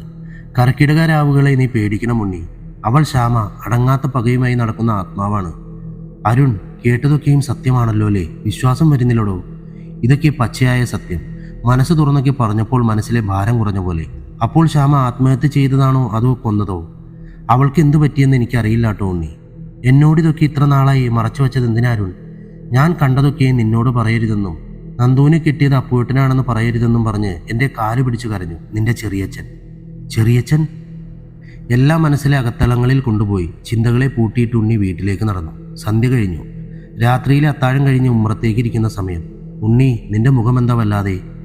ചെറിയച്ഛനോടെല്ലാം ചോദിക്കണമെന്നുണ്ട്. എന്നാൽ നേരം വെളുത്തിട്ട് ചോദിക്കാം. ഇപ്പോൾ വാക്കുതർക്കമായാൽ ചെറിയമ്മയും നന്ദുവുമൊക്കെ കേൾക്കും. പകലാകട്ടെ മനസ്സിൽ മന്ത്രിച്ചു. ഒന്നുമില്ല ചെറിയച്ഛ. ചില കാര്യങ്ങൾ അറിയാനുള്ള നെട്ടോട്ടത്തിലായിരുന്നു ഞാൻ. ചില സംസാരങ്ങൾ കടന്നുപോയി. ചെറിയച്ഛൻ കിടക്കാനൊരുങ്ങി. ഒപ്പം ഉണ്ണിയും അകത്തേക്ക് കയറി. ഉറങ്ങാനുള്ള തയ്യാറെടുപ്പിലായിരുന്നു ഉണ്ണി. അരുൺ പറഞ്ഞതത്രയും മനസ്സീനമായിരുന്നില്ല. ലൈറ്റ് ഓഫ് ചെയ്ത് ഉണ്ണി മയക്കത്തിലേക്ക് വഴുതി വീണു. എങ്ങും കുലിസിൻ്റെ മണിക്കിലുക്കം. മെല്ലെ ആ ശബ്ദം അടുത്തടുത്തായി കേൾക്കുന്നു. നടന്നു വരും പോലെ പാതിസ്വരത്തിൽ. ഉണ്ണി, ഉണ്ണി, ആരാത്? ഞാൻ ശ്യാമ. ഉണ്ണി തൻ്റെ കണ്ണു തുറന്നു നോക്കിയതും അവൾ അവൻ്റെ കട്ടിലിൻ്റെ കാലിൻ്റെ അരികിലിരിക്കുന്നു. മുഖം മുടികളാൽ മറഞ്ഞിരിക്കുന്നു. മുടിയുടെ അകത്തുകൂടി ചുവന്ന കണ്ണുകൾ തെളിഞ്ഞത് കാണാം. പേടിപ്പെടുത്തുന്ന കണ്ണുകളുടെ തിളക്കം. നീണ്ട കഴുത്ത്, കീറിപ്പറഞ്ഞ് പുക പിടിച്ച സാരി, തോളിലൊരു വെള്ള പൊതിഞ്ഞ കുട്ടിയുമായി. കണ്ടാൽ പേടിപ്പെടുത്തുന്ന ഒരു യഥാർത്ഥ യക്ഷിരൂപം. അവളുടെ കൈകൾ എൻ്റെ നേർക്ക് വന്നു. വിരലുകളിലെ കൂർത്ത നഖങ്ങൾ. അവളുടെ കൈകൾ നീണ്ടുവന്നു. എൻ്റെ മുടിയിഴയിൽ തഴുകിക്കൊണ്ട് അവൾ പറഞ്ഞു, നീ എന്നെ സ്വതന്ത്രയാക്കി ഉണ്ണി, നീ എന്നെ സ്വതന്ത്രയാക്കി. ഉണ്ണിയാകെ പേടിച്ച് മേലാസകലം മരവിച്ച പോലെ. കട്ടിലിൽ നിന്നും ഉയരാൻ പറ്റാത്ത അവസ്ഥ. ശ്യാമയുടെ ആ രൂപം അവനെ വല്ലാതെ അസ്വസ്ഥനാക്കി. നാവ് വഴങ്ങുന്നില്ല. ഉണ്ണി, നീ പേടിക്കണ്ട. ഞാൻ നിന്നെ ഒന്നും ചെയ്യില്ല, ഒന്നും. എന്നാൽ എൻ്റെ ജീവിതം നഷ്ടപ്പെടുത്തിയവരെ ഞാൻ വെറുതെ വിടില്ല. അവൻ്റെ കുടുംബം മുടിക്കും ഞാൻ. അവളുടെ സ്വരത്തിൽ കോപം നിറഞ്ഞൊഴുകി. പൊടുന്നനെ പെട്ടെന്ന് ശ്യാമ അപ്രത്യക്ഷമായി. ഉണ്ണി പെട്ടെന്ന് കട്ടിലിൽ നിന്നും ചാടി എഴുന്നേറ്റു. ശ്യാമ എവിടെ? അവ ചുറ്റും നോക്കി. ഇതെൻ്റെ തോന്നലല്ല, ശരിക്കും ശ്യാമയെ ഞാൻ കണ്ടതാണ്. ചെറിയച്ഛൻ്റെ മുറി. എങ്ങും പാദസ്വരത്തിൻ്റെ കിലുക്കം. ശബ്ദം ഉറക്കിനെ വല്ലാതെ അസ്വസ്ഥനാക്കുന്നു. ചെറിയച്ഛൻ ഞെട്ടി ഉണർന്നു. ആരാത്? ഞാൻ ശ്യാമ. പേടിച്ചു വിറച്ചുകൊണ്ട് ചെറിയച്ഛൻ വീണ്ടും ആരാഞ്ഞു. ആരാത്? ഞാൻ ശ്യാമ. മറുപടി കേട്ടതും ചെറിയച്ഛൻ വല്ലാണ്ടായി. പെരുവിരൽ മുതൽ തലവരെ എന്തോ കയറി ഇറങ്ങും പോലെ ഉള്ളിലും പുറത്തായും ഭയം. കീറിപ്പറഞ്ഞ വേഷത്തിൽ തോളിൽ വെള്ള പൊതിഞ്ഞൊരു കുട്ടിയുമായി അവൾ. മുടിയുടെ വിടവിലൂടെ അവളുടെ കണ്ണുകൾ മാത്രം തിളങ്ങി. വായിലൂടെ ഒലിച്ചിറങ്ങുന്ന രക്തത്തുള്ളികൾ. ചെറിയച്ഛനെ അവൾ തറപ്പിച്ചു നോക്കി. നിന്റെ ബന്ധനത്തിൽ നിന്ന് ഞാനിതാ പുറത്തേക്ക് കടന്നിരിക്കുന്നു. അവൾ ആർത്തു ചിരിച്ചു. മേലാസകലം വിറച്ചു നിന്ന ചെറിയച്ഛനെ നോക്കി അവൾ വീണ്ടും പറഞ്ഞു, നിന്റെ ബന്ധനത്തിൽ നിന്നും ഞാനിതാ മോചിതയായിരിക്കുന്നു. അനങ്ങാനാവാതെ ചെറിയച്ഛൻ കിടന്ന കിടപ്പിൽ നാമം ജപിച്ചുകൊണ്ടേയിരുന്നു. രാമ രാമ രാമ. അവൾ പൊട്ടിച്ചിരിച്ചുകൊണ്ടേയിരുന്നു. ഈ സമയം ഉണ്ണി ഉറക്കം വരാതെ തൻ്റെ ഫോണിൽ ഫേസ്ബുക്ക് ഓപ്പൺ ചെയ്ത് ഫോണിൽ കുത്തിക്കൊണ്ടിരുന്നു. അവൻ വരാന്തയിലോട്ട് പോയി. ചെറിയച്ഛൻ്റെ റൂം കടന്നു വേണം വരാന്തയിലേക്ക് കയറാൻ. റൂമിലെ ഞരക്കം കേട്ടാണ് ഉണ്ണി ചെറിയച്ഛൻ്റെ വാതിൽ മെല്ലെ തുറന്നത്. ശ്യാമ പുകയായി മറഞ്ഞുപോയി. കണ്ണുകളടച്ച് ചെറിയച്ഛൻ രാമ രാമ. അവൻ മെല്ലെ തട്ടി വിളിച്ചു, ചെറിയച്ഛാ. ചെറിയച്ഛൻ ഞെട്ടി എഴുന്നേറ്റു. അവൾ രക്ഷപ്പെട്ടു, അവൾ ബന്ധനത്തിൽ നിന്നും രക്ഷപ്പെട്ടു. ചെറിയച്ഛൻ എന്തൊക്കെയായി പറയണേ? ഇത് ഞാനാ ഉണ്ണി. അവൾ മോചിതയായി, ബന്ധനത്തിൽ നിന്നും അവൾ രക്ഷപ്പെട്ടു.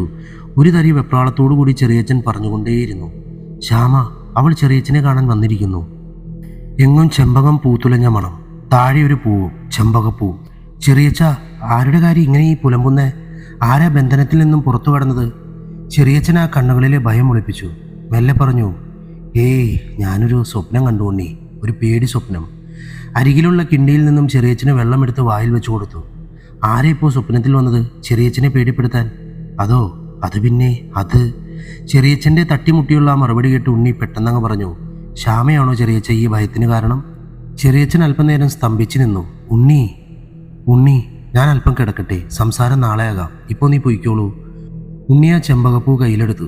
ശരി, എനിക്ക് ചോദിക്കാൻ അവസരം നൽകാതെ നാളെ ചെറിയച്ഛൻ്റെ വായിൽ നിന്ന് തന്നെ എല്ലാം കേൾക്കാം. കയ്യിലുള്ള ചെമ്പകപ്പൂ മൂക്കിൽ തൊട്ട് മണപ്പിച്ചുകൊണ്ട് ഉണ്ണി പുറത്തെ തിണ്ണയിലേക്ക് പോയി. ശ്യാമ അവളെന്നെ ഒന്നും ചെയ്യില്ലത്രേ. പേടിപ്പെടുത്തുന്ന രൂപം അവൾക്കൊട്ടും ചേരുന്നില്ല. എന്തു സുന്ദരിയായിരുന്നു അവൾ, ഇപ്പോൾ ഒരു യക്ഷി. അവളെ വീണ്ടും കണ്ടിരുന്നെങ്കിൽ. അവൻ വിദൂരതയിലേക്ക് നോക്കിയിരുന്നു. എങ്ങും ഇരുട്ട് പൊതിഞ്ഞിരിക്കുന്നു. നിലാവ് പോലും പേടിച്ചൊളിച്ചിരിക്കുന്നു. ആകാശത്തൊരു നക്ഷത്ര കുഞ്ഞുപോലും തെളിയാത്ത കൂരിരുട്ട്. ചീവീടുകളുടെ ശബ്ദം മാത്രം. ഇരുട്ട് കരയാൻ വെമ്പുന്ന പോലെ ഒരു തേങ്ങൽ. കൂരിരുട്ട്. മൊബൈൽ ടോർച്ച് കത്തിച്ചു വെച്ച് സിഗരറ്റ് എടുത്ത് ചുണ്ടിലേക്ക് വെച്ചു. മുകളിലോട്ട് പുക ഊതിവിട്ടു. പൊടുന്നനെ കുലിസിന്റെ ശബ്ദം, ചെമ്പകപ്പൂവിൻ ഗന്ധം. അവൾ ഇവിടെ എവിടെയോ ഉണ്ട്. ദൂരെ നിന്നും മറയുന്ന പുകയിലൂടെ അവൾ ശ്യാമ. വെളുത്ത പാദത്തിലെ കൊലുസിന്റെ കിലുക്കം ചെവിയിൽ തറച്ചു കയറുന്നു.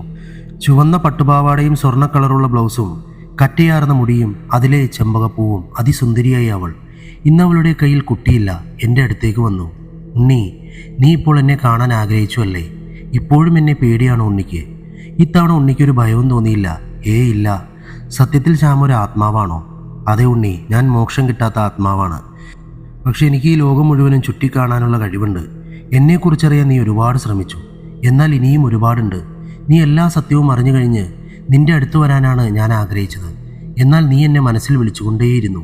ഉണ്ണി വിളിച്ചാൽ എനിക്ക് വരാതിരിക്കാൻ പറ്റുമായിരുന്നില്ല. കാരണം വർഷങ്ങൾക്ക് ശേഷം ഉണ്ണി എന്നെ മോചിതയാക്കി. ഇത്തവണ ഉണ്ണി മറുപടി ഒന്നും പറഞ്ഞില്ല. ഒരു ലക്ഷ്യം എനിക്കുണ്ട്. അവൻ രുദ്രൻ. അവൻ ഇപ്പോഴും എന്നെ ഉപദ്രവിച്ചുകൊണ്ടിരിക്കുന്നു. അവൻ മഹാമാന്ത്രികനാണ്, ചാത്തനെ സേവിക്കുന്നവൻ. അവൻ എൻ്റെ ആത്മാവിന് കാവലാണ്. എന്നെ ബന്ധിച്ചു കഴിഞ്ഞതും അവൻ എന്നെ ആവാഹിച്ചുകൊണ്ടിരുന്നു. ആത്മാവിന് വേദനയുണ്ടാകുമോ? പിന്നെ നിങ്ങൾ മനുഷ്യരെക്കാളേറെ ആത്മാക്കൾക്ക് വേദനയുണ്ടാകും. ശരീരമാസകലം ആണി തറപ്പിക്കുന്ന വേദന. കാലം അത്രയും രുദ്രൻ എൻ്റെ ശരീരത്തെ ആവാഹിച്ചുകൊണ്ടേയിരുന്നു. തൻ്റെ ശരീരം? അതെ, എൻ്റെ ശരീരം ചിതയിലേക്ക് എടുത്തിട്ടില്ല. അതെങ്ങനെ? ഞാൻ മരിച്ച ആ ദിവസം, അന്ന് ഞാൻ ഒറ്റയ്ക്കായിരുന്നു. എൻ്റെ വയറ്റിൽ കുരുത്ത കുഞ്ഞിനെ ശപിച്ചുകൊണ്ട് ജീവിക്കുന്ന ദിനങ്ങൾ. ഞാൻ മരിച്ചു കഴിഞ്ഞ് പോസ്റ്റ്മോർട്ടത്തിനെന്ന പേരിൽ രുദ്രൻ എന്നെ കൊണ്ടുപോയി. ദിവസങ്ങളോളം മോർച്ചറിയിൽ എന്നിലൂടെ അവർക്കുള്ള എല്ലാ തെളിവുകളും അവർ നശിപ്പിച്ചു. ഞാനൊരു ദുരാത്മാവായി മാറാതിരിക്കാൻ എൻ്റെ ശരീരം വെച്ചവർ ക്രിയാകർമ്മം ചെയ്തു. ഇപ്പോൾ ആ ശരീരം എവിടെയാണെന്ന് എനിക്കറിയില്ല. എൻ്റെ പക അത്രയ്ക്കും വലുതായിരുന്നു. ശേഷം ദഹിപ്പിച്ചത് മറ്റേതോ ശരീരമായിരുന്നു. അവൻ വിചാരിക്കുന്നതിലും അപ്പുറമായ എൻ്റെ പ്രതികാരം ഞാൻ നന്ദം വഴി നടപ്പിലാക്കി. അവനറിയാതെ ഞാൻ അവനെ കൊന്നു. രുദ്രൻ മരിച്ച ശേഷം എൻ്റെ ആത്മാവിനെ ചാത്തനിൽ ബലികർമ്മങ്ങൾ ചെയ്തു. രുദ്രൻ എൻ്റെ ആത്മാവിനെ ബന്ധിച്ചു. ഈ സമയം ദത്തൻ നമ്പൂതിരി എൻ്റെ ആത്മാവിനെ ഇരുമ്പ് പെട്ടിയിൽ പൂട്ടിയിട്ടു. ഈ രണ്ട് കർമ്മങ്ങൾ എനിക്കെതിരായിരുന്നു. ഞാൻ പെട്ടിക്കുള്ളിൽ കാലങ്ങളാൽ കഴിഞ്ഞു. പറമ്പിലെന്നും രുദ്രൻ കാവലായിരുന്നു. രുദ്രൻ നമ്പൂതിരി കുടുംബത്തിലെ അംഗമായതിനാൽ അവനെ എനിക്കൊന്നും ചെയ്യാൻ കഴിഞ്ഞില്ല. അവൻ എൻ്റെ ശരീരത്തെ ആവാഹിച്ചുകൊണ്ടേയിരുന്നു. അവൻ്റെ രോമത്തിൽ പോലും എനിക്ക് തൊടാൻ പറ്റാതെയായി. അവൻ ചാത്തൻ സേവ തുടങ്ങി. ഒരു ഡോക്ടറായി അവൻ്റെ ഉള്ളിലെ ചെകുത്താനെ നേരിൽ കണ്ടറിഞ്ഞവളാണ് ഞാൻ. അവൻ എന്നെ കൂടാതെ എത്രയോ പെൺകുട്ടികളെ പീഡിപ്പിച്ചു. അവരുടെ ശരീരത്തെ മറവ് ചെയ്യാതെ ചാത്തൻ സേവയ്ക്ക് വേണ്ടി ആവാഹിച്ചുകൊണ്ടേയിരുന്നു. ചാത്തന് ബലിയർപ്പിച്ചു. നന്ദൻ അതിലൊരു ഭാഗമായിരുന്നു. ശ്യാമയുടെ മുഖത്ത് സങ്കടം വരാൻ തുടങ്ങി. കോപവും പ്രതികാരവും മാത്രം നിഴലിച്ച ആ മുഖത്ത് സങ്കടങ്ങൾ നിറഞ്ഞൊഴുകി മുഖം അത്രയും കണ്ണീരാൽ പൊതിഞ്ഞു. നീ എന്തിനാ ആത്മഹത്യ ചെയ്തു? യാത്ര പോലും പറയാതെ ശ്യാമ പുകയായി മാഞ്ഞുപോയി. തൻ്റെ കയ്യിലെ സിഗരറ്റ് കത്തിത്തീരും മുമ്പ് അവൾ അകലങ്ങളിലേക്ക് എത്തിയിരുന്നു. മിന്നൽ വേഗത്തിൽ അവൾ മായയായി. പുലരിയിൽ പൂമുത്തുകൾ വിതറിക്കൊണ്ട് സൂര്യൻ കിഴക്കുതിച്ചു. പതിവിലും നേരത്തെ ഉണ്ണി എഴുന്നേറ്റു. ഇന്നലെ രാത്രി ഒട്ടും ഉറങ്ങിയിട്ടില്ല. ക്ഷീണം അത്രയും മുഖത്ത് കാണാനുമില്ല. ഇന്നലെ നടന്ന സംഭവങ്ങൾ അത്രയും അരുണിൻ്റെ ചെവിയിലേക്ക് എത്തിക്കുകയായിരുന്നു രാവിലത്തെ ലക്ഷ്യം. ഹലോ അരുൺ, നീ ഫ്രീ ആണോ? ഇല്ലടാ, ഞാൻ ഫ്രീ അല്ല, ഇപ്പോൾ ബെഡിലാ. ബെഡിൽ നീ ഫ്രീ ആണോ? അല്ലടാ, ബെഡിൽ നിന്റെ രാവിലെ തെറി വിളിപ്പിക്കാതെ എൻ്റെ പൊന്നോ, നീ ഒന്ന് വേഗം വായോ, നിന്നോട് ഒരുപാട് കാര്യം പറയാനുണ്ട്. ശ്യാമയുടേതാവും, അല്ലാതെ എന്ത് കാര്യം ഇപ്പോൾ നിനക്ക്? പുതുതായി ഇന്ന് യാത്രയൊന്നുമില്ലേ? യാത്ര പോകാനുണ്ട്, വെയിറ്റ് ആൻഡ് സീ. നീ വാ, നമുക്ക് കൂടാം. പിന്നെ ഇവിടെ അല്ലാട്ടോ, ക്ലബിലേക്ക്. ഓക്കേടാ, കാണാം. സംഭാഷണം പൂർത്തിയായതും അവൻ ഒരുങ്ങിക്കെട്ടി ക്ലബിലേക്ക് പുറപ്പെട്ടു. അവിടെ ചെന്ന് ശ്യാമയുടെ വീടിൻ്റെ വഴിയിലേക്ക് നോക്കി നിന്നു. അവൾ അവനെ നോക്കി ചിരിക്കുന്ന പോലെ. ഇത്തവണ അവനത് തോന്നിയതാണ്. അപ്പോഴേക്കും അരുണെത്തി. എന്താ, നിനക്ക് ഉറക്കമൊന്നുമില്ലേ ഉണ്ണി? രാവിലെ എൻ്റെ ഉറക്കം കളയാൻ? വാ പറയട്ടെ. ഉണ്ണി അരുണിൻ്റെ കയ്യിൽ പിടിച്ച് അകത്തേക്ക് കയറ്റി. ചില ഞെട്ടിക്കുന്ന വാർത്തയായിട്ടാണ് ഞാൻ വന്നത്. വല്ല അറ്റാക്കും വന്നാൽ മതി നിന്റെ അവിഞ്ഞ കോമഡി.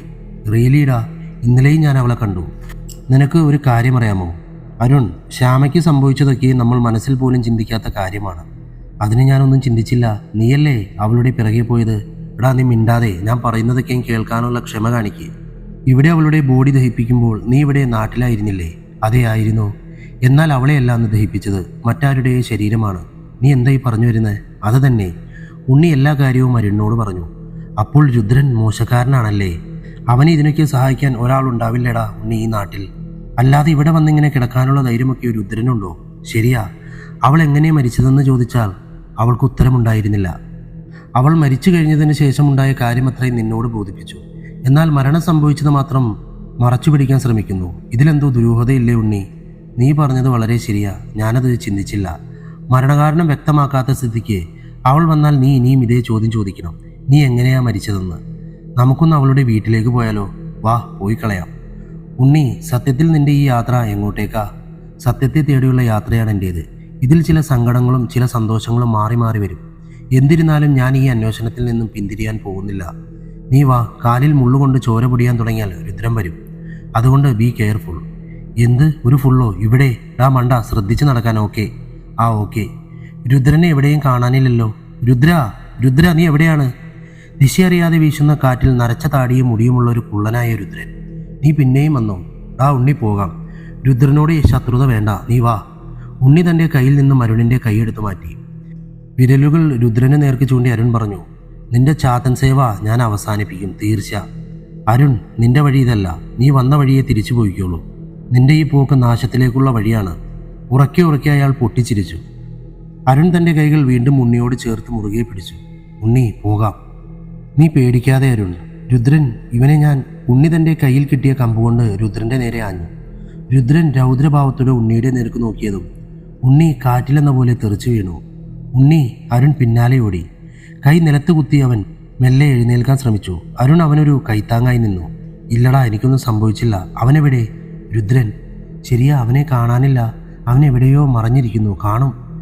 വീണ വീഴ്ചയിൽ ഉണ്ണിയുടെ വിരലുകൾ ചെറുതായെന്ന് മുറിഞ്ഞു. രക്തത്തുള്ളികൾ ആ പറമ്പിൽ വീണു.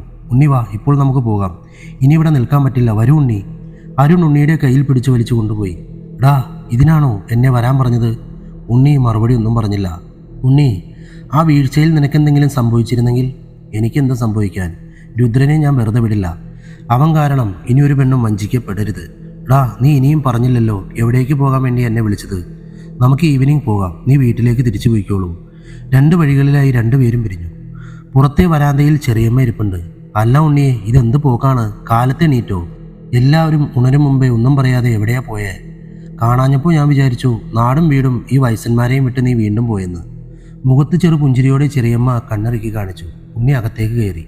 ചെറിയച്ചൻ ഇത്തവണയും ഒന്നും മിണ്ടാതെ ദൂരെ നോക്കി ഒറ്റ ഇരിപ്പാണ്. ചെറിയച്ച, പേടിയൊക്കെ മാറിയോ? ചെറിയച്ചൻ മറുപടി ഒന്നും കൊടുത്തില്ല. ഉണ്ണി മുറിയിൽ പോയി കതകടച്ചു. ശ്യാമേ, നീ വരൂ, എനിക്ക് സംസാരിക്കണം. ശ്യാമേ, ഇരുമ്പ് പെട്ടിയിൽ തൊട്ടുകൊണ്ടവൻ പറഞ്ഞു. രുദ്രൻ, ഞാനവനെ കണ്ടു. പുകയായി മുൻപിൽ അവളുടെ രൂപം തെളിഞ്ഞു. ഉണ്ണി, രുദ്രനെ നീ കണ്ടുവല്ലേ? അവന് നിന്നെ ഒന്നും ചെയ്യാൻ കഴിയില്ല. കാരണം നിന്റെ രക്തം അവിടെ പടർന്നിരിക്കുന്നു. രക്തമോ? എന്ത് രക്തം? കർക്കിടക നാളിൽ എൻ്റെ പറമ്പിനകത്തൊരു തുള്ളി രക്തം പോലും വീഴാൻ പാടില്ല. അങ്ങനെ വന്നാൽ എനിക്ക് ശക്തി ഇരട്ടിക്കും. രക്തത്തുള്ളികൾ ആരുടെയാണോ അവനെ രുദ്രനൊന്നും ചെയ്യാൻ പറ്റില്ല. അതെന്തുകൊണ്ട്? അതെങ്ങനെയാണ്? അവൻ സ്ത്രീകളുടെ രക്തം ഊറ്റിയെടുത്ത് ചാത്തനിൽ അർപ്പിക്കും.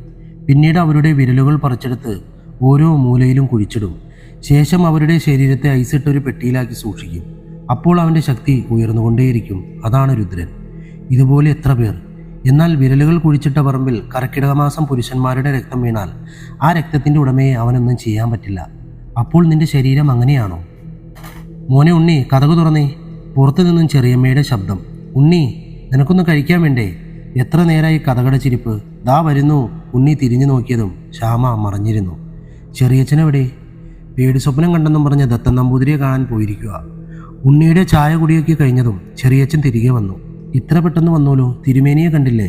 ഇല്ല, തിരുമേനി ദേവീ ദർശനത്തിന് കൊടുങ്ങല്ലൂർ പോയേക്കുക. നിങ്ങളെ ഉണ്ണി അന്വേഷിച്ചു. ഓ ഉണ്ണി, ചെറിയച്ഛൻ വന്നൂട്ടോ. ഉണ്ണി വായോ, പുറത്തേക്കൊന്ന് നടക്കാം. ചെറിയച്ഛനുമായി ഉണ്ണി പുറത്തേക്കിറങ്ങി. വീടിൻ്റെ പുറകുവശമായി ചെമ്പകപ്പൂ പൂത്തു നിൽക്കുന്ന അതിനടുത്തായി സർപ്പക്കാവുണ്ട്. അവിടെ ലക്ഷ്യമിട്ട് രണ്ടുപേരും നടന്നു. ചെറിയച്ഛൻ ഓരോ കാര്യങ്ങൾ പറയാൻ തുടങ്ങി. എൻ്റെ കുട്ടിക്കാലം മുതൽക്കുള്ള കാവ, മുടങ്ങാതെ തിരി തെളിയിച്ചു വരുന്ന കാവ്. ചെറിയമ്മയ്ക്ക് തളർവാദം പിടിച്ചത് മുതൽ തിരി തെളിയിക്കാതെയായി. എൻ്റെ കുട്ടി നന്ദയാണെങ്കിൽ മുറിക്ക് പുറത്തിറങ്ങില്ലാട്ടോ. എന്നോടൊന്ന് മിണ്ടിയിട്ട് കാലങ്ങളായി. അവളുടെ ജീവിതം ഞാൻ ഇല്ലാതാക്കിയില്ലേ? ചെറിയച്ഛൻ വിതുമ്പലോടെയുള്ള കരച്ചിൽ, പിന്നീട് പൊട്ടിക്കരച്ചിലായി. ഗർജിക്കുന്ന സിംഹക്കുട്ടിയായ ചെറിയച്ഛൻ ഇന്നിതാ പിഞ്ചു കുഞ്ഞുങ്ങളെപ്പോലെ കരയുന്നു. എൻ്റെ മനസ്സിനെ വല്ലാതെ സങ്കടപ്പെടുത്തുന്നു. എന്നാലും കരയട്ടെ, പൊട്ടി തന്നെ കരയട്ടെ. ആ മനസ്സെനിക്കൊന്ന് കാണണം. കാലങ്ങളായുള്ള ദുഃഖങ്ങളുടെ ഭാണ്ഡക്കെട്ട് പേറി നടക്കുന്നതിനേക്കാൾ നല്ലതാണ് ഈ കരച്ചിലും ഏറ്റുപറയലും. ഉണ്ണി തൻ്റെ കൈകൊണ്ട് ചെറിയച്ഛൻ്റെ തോളിൽ തട്ടി ഒരു പിടി ആശ്വാസം എന്ന പോലെ. കരയാതെ ചെറിയച്ഛ, എനിക്കെല്ലാം അറിയാം. അപ്പൂട്ടനല്ലേ നന്ദയെ കെട്ടിയതും ജാതകദോഷഫലം മരണപ്പെട്ടതുമെല്ലാം. ഒരു കൂട്ടം സർപ്പങ്ങളെ ചുറ്റി വലയം പോലെയുള്ള ആൽമരങ്ങൾ, ചെറുകാടുകൾ കൂട്ടം കൂട്ടമായി ആൽമരത്തെ പൊതിഞ്ഞിരിക്കുന്നു. ഇലകളുടെ കൂമ്പാരമായ ആൽത്തറ, അതിൻ്റെ ഉള്ളിലെ പഴക്കമാർന്ന തൂക്കുവിളക്ക്, ചുറ്റിയ തുണികളത്രയും ഉറുമ്പരിച്ച അവശിഷ്ടങ്ങൾ മാത്രം. കാവിലെ സർപ്പങ്ങൾ ഒളിഞ്ഞിരിപ്പാവാം, ഒറ്റയെണ്ണത്തിനെ പുറത്തു കാണാനില്ല. ആ കാവിലേക്ക് നോക്കി ചെറിയച്ഛൻ പറഞ്ഞു, എൻ്റെ നാഗത്താന്മാരെ, എൻ്റെ ഈ വിധി ഒരച്ഛനും വരാതിരിക്കട്ടെ. എൻ്റെ മനസ്സിലെ ഭാരം അത്രയും ഞാൻ ഈ നാഗത്താന്മാരെ ഏൽപ്പിക്കുന്നു. ചെറിയച്ഛ, എൻ്റെ മുന്നിൽ നിന്നും ഇങ്ങനെ കരയാതെ. ഉണ്ണി, ഞാൻ പാപിയാണ്. എൻ്റെ മകൻ്റെ കൊള്ളരുതായ്മയ്ക്ക് കൂട്ടുനിന്ന പാപി. അവൻ്റെ വിഴുപ്പും ചുമന്ന് നടന്ന അവളെ ഞാനാണ് അത് ചെയ്തത്. വർഷങ്ങൾക്ക് മുമ്പ് ശ്യാമയുടെ വീട്. നിന്റെ അഴിഞ്ഞാട്ടം മൂലം പുറത്തിറങ്ങാതെയായി. വഴിപോക്കര് പോലും കളിയാക്കാൻ തുടങ്ങിയിരിക്കുന്നു. ഇനി ഞാൻ എന്താ ചെയ്യാ ദൈവമേ? അമ്മേ, ഞാൻ എന്ത് തെറ്റ് ചെയ്തിട്ടെങ്ങനെ? അവൻ അപ്പുവാണെന്ന് എനിക്കും നാട്ടുകാർക്കും എല്ലാം അറിയാം. നീ എന്തിനു ഒളിച്ചു വയ്ക്കണം? എന്നായാലും സത്യം പുറത്തു തന്നെ വരും. ശ്യാമ മറുപടി ഒന്നും പറയാതെ കാലുകളിറുക്കി തല കാൽമുട്ടിൽ ചായച്ച് കൈകോർത്തിരുന്നു. വയ്യ, ഈ സങ്കടം താങ്ങാൻ എന്നെക്കൊണ്ട് വയ്യ. അപ്പോട്ടിനെ കണ്ടെല്ലാം പറയാൻ പോലും പറ്റാത്ത അവസ്ഥ. ഈ നശിച്ച ജീവൻ എൻ്റെ വയറ്റിൽ കുരുത്തല്ലോ. ഇതിനെ കൊല്ലാൻ ഇനി ഞാൻ ചാവണം. ശരിയാ, ഞാൻ ചാവണം. കണ്ണുകൾ ഇറുക്കിപ്പിടിച്ച് മൂലയിലിരുന്ന് കരഞ്ഞ എത്രയോ ദിനങ്ങൾ. ആരെ കാണാതെയും ഭക്ഷണം കഴിക്കാതെയും കഴിഞ്ഞ പകലുകളും രാത്രികളും. ജീവിക്കാൻ വേണ്ടി പണിയെടുത്തേ ഒക്കൂ എന്നതിനാൽ അമ്മ ജോലിക്ക് പോകാൻ തുടങ്ങി. ശ്യാമയുടെ വയറുകൾ വലിപ്പം വെച്ച് തുടങ്ങിയ ദിവസങ്ങൾ. കണ്ണുനീരിൻ്റെ നനവ് ആഴത്തിൽ വീണതുകൊണ്ടാവാം അവളുടെ മനസ്സിലിപ്പോൾ കരിങ്കല്ലിനേക്കാൾ ശക്തി പ്രാപിച്ചിരിക്കുന്നു. അടുത്തുള്ള തൻ്റെ കൂട്ടുകാരി റാണിയെ വിളിച്ചവൾ കാര്യം പറഞ്ഞു. എനിക്ക് നീതി വേണം. എല്ലാം ഞാൻ ജനങ്ങളോട് തുറന്നു പറയാൻ പോവുകയാണ്. ഈ സമയം കൂട്ടുകാരിയുടെ വായിൽ നിന്നും എങ്ങനെയോ ഉമ അറിഞ്ഞു. അപ്പുവിൻ്റെ പെങ്ങൾ ഉമ അവളുടെ കൂടെ നിൽക്കുമെന്നായപ്പോൾ നന്ദന് അടങ്ങാത്ത ഭയമുണ്ടായി. നന്ദനും രുദ്രനും കൂടി സംസാരിക്കുന്ന ചില കാര്യങ്ങൾ എൻ്റെ ശ്രദ്ധയിൽപ്പെട്ടു. രുദ്ര, എൻ്റെ ഡോക്ടർ പഠനം ഇനി ജയിലിലാകുമോ? നന്ദൻ, നീ ഒന്നുകൊണ്ടും പേടിക്കണ്ട. അപ്പു അറിഞ്ഞാലല്ലേ പ്രശ്നമുള്ളൂ. നീ കഴിവതും അപ്പുവിനെ തെറ്റിദ്ധരിപ്പിച്ചു കൊണ്ടിരിക്കുക. അതേ ഉള്ളൊരു മാർഗം. അവരുടെ ചില സംസാരങ്ങളിൽ എൻ്റെ മോനാണ് നന്ദൻ, അവനാണ് യഥാർത്ഥ പ്രതിയെന്ന് എനിക്ക് മനസ്സിലായി. ഉറങ്ങാത്ത ദിവസങ്ങളായിരുന്നു അന്നെനിക്ക്. അവൾ അപ്പുവിനെ കാണാൻ ശ്രമിച്ചുകൊണ്ടേയിരുന്നു. എന്നാൽ ശ്യാമയുടെ ഗർഭം അവീതമാണെന്ന്, തന്നെ ചതിച്ചു എന്നുമാണ് അപ്പോഴും അപ്പു വിശ്വസിച്ചിരുന്നത്. ശ്യാമ അവളുടെ ഒറ്റപ്പെട്ട ജീവിതം. ഒരിക്കൽ ഞാൻ ശ്യാമയെ കാണാൻ പോയി. പണം നൽകി സഹായിക്കാമെന്ന് പറഞ്ഞു. എൻ്റെ മകനെ വെറുതെ വിടണമെന്ന് അപേക്ഷിച്ചു. എൻ്റെ സങ്കടം അവൾ കാണാൻ കൂട്ടാക്കിയില്ല. നിരാശയായിരുന്നു ഫലം. ഉരുകാത്ത മെഴുകുപോലെ കത്തി ജ്വലിക്കുകയായിരുന്നു അവളുടെ കണ്ണുകൾ. കണ്ണുകളിലെ ആ പക നേരിട്ട് കാണാം. ആകുവോളം ഞാൻ അവളുടെ കാല് പിടിച്ചു. അവളുടെ തീരുമാനം മാറ്റാൻ അവൾ തയ്യാറായിരുന്നില്ല. ഇങ്ങനെ കുറച്ച് ദിവസങ്ങൾ ഞാൻ അവളുടെ പിറകെ നടന്നു. നന്ദന് വേണ്ടി ആകുന്നത്രയും അപേക്ഷിച്ചുകൊണ്ടേയിരുന്നു. ഒരിക്കൽ അബദ്ധത്തിൽ പറ്റിപ്പോയി എന്ന് പറയാൻ കഴിയില്ല. അറിഞ്ഞുകൊണ്ട് തന്നെ എനിക്കത് ചെയ്യേണ്ടി വന്നു. എൻ്റെ നന്ദൻ്റെ ഡോക്ടർ പഠനം പൂർത്തിയാക്കാൻ ഇനി മാസങ്ങൾ മാത്രം. നന്ദന് വേണ്ടി അത് ചെയ്യാതെ എനിക്ക് നിവൃത്തിയില്ലായിരുന്നു. അന്ന് അപ്പു ശ്യാമ ചതി ചെയ്തെന്നും പറഞ്ഞ് നാട്ടിൽ നിന്നും കുറച്ചുനാൾ മാറി നിന്നിരുന്നു. ആ ദിവസം വളച്ചു കെട്ടാതെ കാര്യം എന്താണെന്ന് പറയൂ ചെറിയച്ഛ. ഇത്രയും നാൾ വിചാരിച്ചതൊക്കെ തെറ്റായെന്ന് വേണം കരുതാൻ. ഇതിൻ്റെ തുടക്കം ശ്യാമയിൽ നിന്നായിരുന്നു. ഒടുക്കം ചെറിയച്ഛനിൽ അവസാനിച്ചിരിക്കുന്നു. സത്യത്തിൽ ചെറിയച്ഛന് ഈ നീചകൃത്യം ചെയ്യാൻ കഴിയുമായിരുന്നോ? എൻ്റെ മനസ്സിൽ ഒരിക്കലുമില്ല. ഞാൻ വിശ്വസിക്കുന്ന ചെറിയച്ഛന് ഇത് ചെയ്യാൻ ഒരിക്കലും കഴിയില്ല. അങ്ങനെ ചിന്തിക്കാൻ പോലും അരുത്. ചെറിയച്ഛൻ എന്ത് ചെയ്തെന്നാ? ഒന്നും ചെയ്തില്ലേ? ഒന്നും. ഉണ്ണി, നിർത്തുന്നുണ്ടോ നീ? ഞാൻ തന്നെയാണ്. അവൾ എന്നെ കൂട്ടാക്കാതെ വന്നപ്പോൾ ഞാൻ അവളുടെ കവിളിലേക്കൊരു അടി വെച്ചു കൊടുത്തു. അവൾ എന്നെ നോക്കി ഉറക്കെ വിളിച്ചു പറഞ്ഞു, നന്ദൻ്റെ കുട്ടിയാണ് എൻ്റെ വയറ്റിൽ വളരുന്നതെന്ന്. അവനെ ഞാൻ വെറുതെ വിടില്ല. വാക്കുകൾ മുഴുവിപ്പിക്കും മുമ്പേ ഈ കാലുകൾ കൊണ്ട് അവളുടെ വയറ്റിൽ ഞാൻ തൊഴി കൊടുത്തു. അവൾ കിടന്നു പൊളഞ്ഞു. അമ്മേ! അവൾ ഉറക്കെ കരഞ്ഞു വിളിച്ചു. അവളുടെ ദയനീയ അവസ്ഥ. വയറു മുറുകെ പിടിച്ചവൾ കുതിരി ഓടാൻ ശ്രമിച്ചെങ്കിലും അവൾക്കതിന് കഴിഞ്ഞില്ല. വീണ്ടും വീണ്ടും ഞാൻ അവളുടെ വയറ്റിൽ ആഞ്ഞു ചവിട്ടി. ഞാൻ നിന്നോട് പറഞ്ഞതല്ലേ വഴിമാറിപ്പോകാൻ? നീ അത് കേട്ടില്ല എന്ന് മാത്രമല്ല, എൻ്റെ കുടുംബത്തെ നീ കോടതിയിൽ കയറ്റാൻ പോകുന്നു. നന്ദനെ നീ ജയിലിൽ കയറ്റുമല്ലേ? ശ്യാമ, നീയൊരു വേശ്യയായി നാടുനീളം അറിയപ്പെടും. ഞാൻ കോപം കൊണ്ട് അവളുടെ വയറ്റിൽ അവസാനമായി ഒരിക്കൽ കൂടി ആഞ്ഞൊന്ന് ചവിട്ടി. ഉള്ളിലെ ജീവൻ കെടാൻ പോകുന്നു. രക്തമൊഴുകാൻ തുടങ്ങി. അവൾ കിടന്ന് പുളയുകയാണ്. എൻ്റെ മനസ്സിൽ നന്ദൻ്റെ മുഖം മാത്രമായിരുന്നു. അരയിൽ നിന്നും ബെൽറ്റെടുത്ത് കഴുത്തിൽ മുറുക്കി കെട്ടി. അവൾ മരണത്തിലേക്ക് എത്തിയെന്ന് ഉറപ്പുവരും വരെ ആഞ്ഞു മുറുക്കി. അവൾ എന്നെ ദയാലുവായ കണ്ണുകളോടെ നോക്കുന്നുണ്ടായിരുന്നു. കൊല്ലരുതെന്ന് കേണപേക്ഷിക്കും പോലെ. മരണം ഉറപ്പാക്കി ഞാൻ പുറത്തു കിടക്കാൻ തുടങ്ങുമ്പോൾ ജനാലിലൂടെ 2 കണ്ണുകൾ. എൻ്റെ ഹൃദയമിടിപ്പ് കൂടിയെങ്കിലും രുദ്രൻ അവനായിരുന്നു. അവനെ ഞാൻ കണ്ടതും പേടി എൻ്റെ മുഖത്തും മനസ്സിലും ഒരുപോലെ അലതല്ലി. അച്ഛ, പേടിക്കാതെ. ഞാൻ നന്ദനോട് ഇതൊന്നും പറയില്ല കേട്ടോ. അവൻ്റെ പഠിപ്പിനെ ഇതൊന്നും ബാധിക്കില്ല. അവളെ കൊല്ലാനാണ് ഞാൻ വന്നത്. പക്ഷെ എനിക്ക് മുമ്പ് അച്ഛനത് നിറവേറ്റിയിരിക്കുന്നു. എൻ്റെ കൂടെ നിൽക്കാൻ ഒരാൾ രുദ്രൻ, എനിക്ക് താങ്ങായി ഒരാൾ. എനിക്കതായിരുന്നു വേണ്ടത്. ആ സമയം ഞാൻ സന്തോഷവാനായിരുന്നു. അച്ഛാ, അച്ഛൻ പൊയ്ക്കോളൂ. ഈ ബോഡി എന്ത് ചെയ്യണമെന്ന് എനിക്കറിയാം. രുദ്ര, അച്ഛൻ പൊയ്ക്കോളൂ. ഇത് ഞാൻ കൈകാര്യം ചെയ്തോളാം. മനസ്സിലെ വേദനകൾ അത്രയും മിന്നിമായും പോലെ ഞാൻ വീട്ടിലേക്ക് മടങ്ങി. ഒരു ഉറക്കം കഴിഞ്ഞു. ശ്യാമ മുങ്ങി മരിച്ചു എന്ന വാർത്തയുമായാണ് പിറ്റേന്ന് ആ നാടുണർന്നത്. ചെറിയച്ഛൻ അവളെ? അവസ്ഥ അതായിരുന്നു ഉണ്ണി. ഏതവസ്ഥ? നന്ദൻ്റെ കൊള്ളരുതായ്മയ്ക്ക് കൂട്ടുനിന്നൊരച്ഛൻ. സത്യത്തിൻ്റെ വഴിയെ സഞ്ചരിക്കാൻ എന്നെ പഠിപ്പിച്ച ചെറിയച്ഛൻ. ക്ഷണിക്കാതെ പോയ കല്യാണത്തിനെന്ന് പറഞ്ഞ് എന്നെ കുതിരെ തല്ലിയ ചെറിയച്ഛനാണോ ഈ നീചകർമ്മം ചെയ്തത്? ചെറിയച്ഛൻ ആദ്യമായി ഉണ്ണിയുടെ മുമ്പിൽ പതറി തല കുമ്പിട്ട് നിന്നു. എല്ലാം ഏറ്റുപറഞ്ഞ കുട്ടിയെപ്പോലെ. ഉണ്ണി, അവൾ എന്നെ മരിച്ചു കഴിഞ്ഞും പിന്തുടർന്നു. രുദ്രനെ ഭ്രാന്തനാക്കി. ഞാൻ ആർക്കു വേണ്ടിയാണ് ഇതൊക്കെ ചെയ്തത്? അവൻ എന്നെ വിട്ടുപോയി. പോയതല്ല, അവൾ നന്ദനെ കൊണ്ടുപോയി. രുദ്രന്റെ മാന്ത്രികവിദ്യ ഉപയോഗിച്ച് അവൻ അവളുടെ ആത്മാവിനെ കീഴടക്കി. ദത്തൻ നമ്പൂതിരി എന്നെ ശ്യാമയിൽ നിന്നും രക്ഷിച്ചു.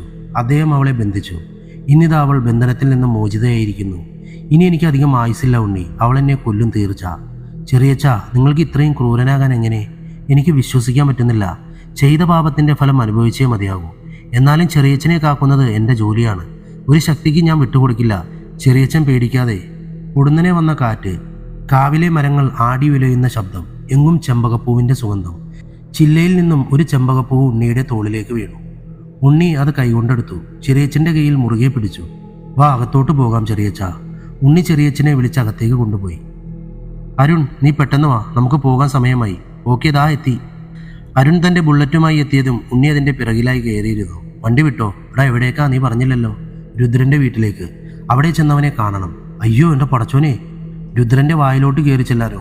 നോ നോ നോ, നിനക്ക് നിർബന്ധമാണോ? എന്നാൽ നീ ആ ചാവി ഇങ്ങതാ, ഞാൻ ഒറ്റക്ക് പോയിക്കോളാം. അരുൺ ചാവിയിട്ട് തിരിച്ചു. ബുള്ളറ്റ് കുതിച്ചു പാഞ്ഞു. പാലങ്ങളും വളവും തിരിഞ്ഞ് എല്ലാം കഴിഞ്ഞ് രുദ്രൻ്റെ വീട്ടിലെത്തി. ഇതൊരു കോവിലകം തന്നെ. എന്ത് ഭംഗിയാ! ടി വിയിലൊക്കെ കാണുന്ന കൊട്ടാരം. ആ വൃത്തികെട്ടവൻ്റെ വീട് ഇതാണോ? വിറ്റാൽ ഒന്നും തടയാതിരിക്കില്ല. അരുൺ, നമ്മൾ ഈ വീട് എടുക്കാൻ വന്നവരല്ല. രുദ്രനെ കാണാനാ, അത് മറക്കണ്ട. ഇല്ല അളിയാ, ദാ ഒരു വയസ്സിത്തള്ള പുറത്ത് തന്നെ ഇരിപ്പുണ്ട്. അവരോട് ചോദിക്കാം. അമ്മച്ചി, രുദ്രനുണ്ടോ അകത്ത്? വാ, ഇവിടെ ആരുമില്ല, കടക്കു പുറത്ത്. ഈ തള്ളയ്ക്ക് വട്ടാടാ, ഇതെന്ത് സാധനം? അരുൺ, നീ മിണ്ടാതിരിക്കേ. അമ്മേ, ഇവിടെ രുദ്രനില്ലേ? മറുപടി ഒന്നും വന്നില്ല. വീണ്ടും അതേ ചോദ്യം ആവർത്തിച്ചു. മറുപടിയില്ല. ഡാ ഉണ്ണി, ഈ കൊട്ടാരത്തിൽ ഈ മുതുക്കി തള്ള മാത്രമേ ഉള്ളൂ. നമുക്ക് പിന്നാമ്പുറത്തൂടെ പോയി നോക്കിയാലോ? വരൂ. അപ്പോഴേക്കും അകത്തു നിന്നും ഒരു സ്ത്രീ കടന്നു വന്നു. അമ്മയ്ക്ക് വയ്യ, ചിത്രഭ്രമ. അമ്മ അകത്തേക്ക് പോകൂ. വയസ്സായ അമ്മ അകത്തേക്ക് പോയി. അരുൺ ഉണ്ണിയുടെ ചെവിയിൽ പതുക്കെ പറഞ്ഞു. ഞാൻ പറഞ്ഞില്ല ഉണ്ണി, തള്ളയ്ക്ക് ഭ്രാന്താണെന്ന്. നിങ്ങൾ ആരെ കാണാനാ വന്നത്? രുദ്രനെ. അവൻ ഇവിടെയല്ല താമസം. അവനെ പടിയടച്ച് പിണ്ടം വച്ചതാണ് കാലങ്ങൾക്ക് മുന്നേ. അവനെ ഈ കോലോത്തിലെ നിയമം തെറ്റിച്ചിരിക്കുന്നു. ശരികൾ മാത്രം ചെയ്യുന്ന അച്ഛൻ്റെ മക്കളാണ് ഞങ്ങൾ. അവൻ മൂലം പല ശാപങ്ങളും ഈ കോലോത്തുണ്ടായി. അവൻ്റെയും എൻ്റെയും അമ്മയാണിപ്പോൾ പോയത്. അവൻ ചെയ്ത പാപങ്ങളുടെ ശാപമാണിത്രയും.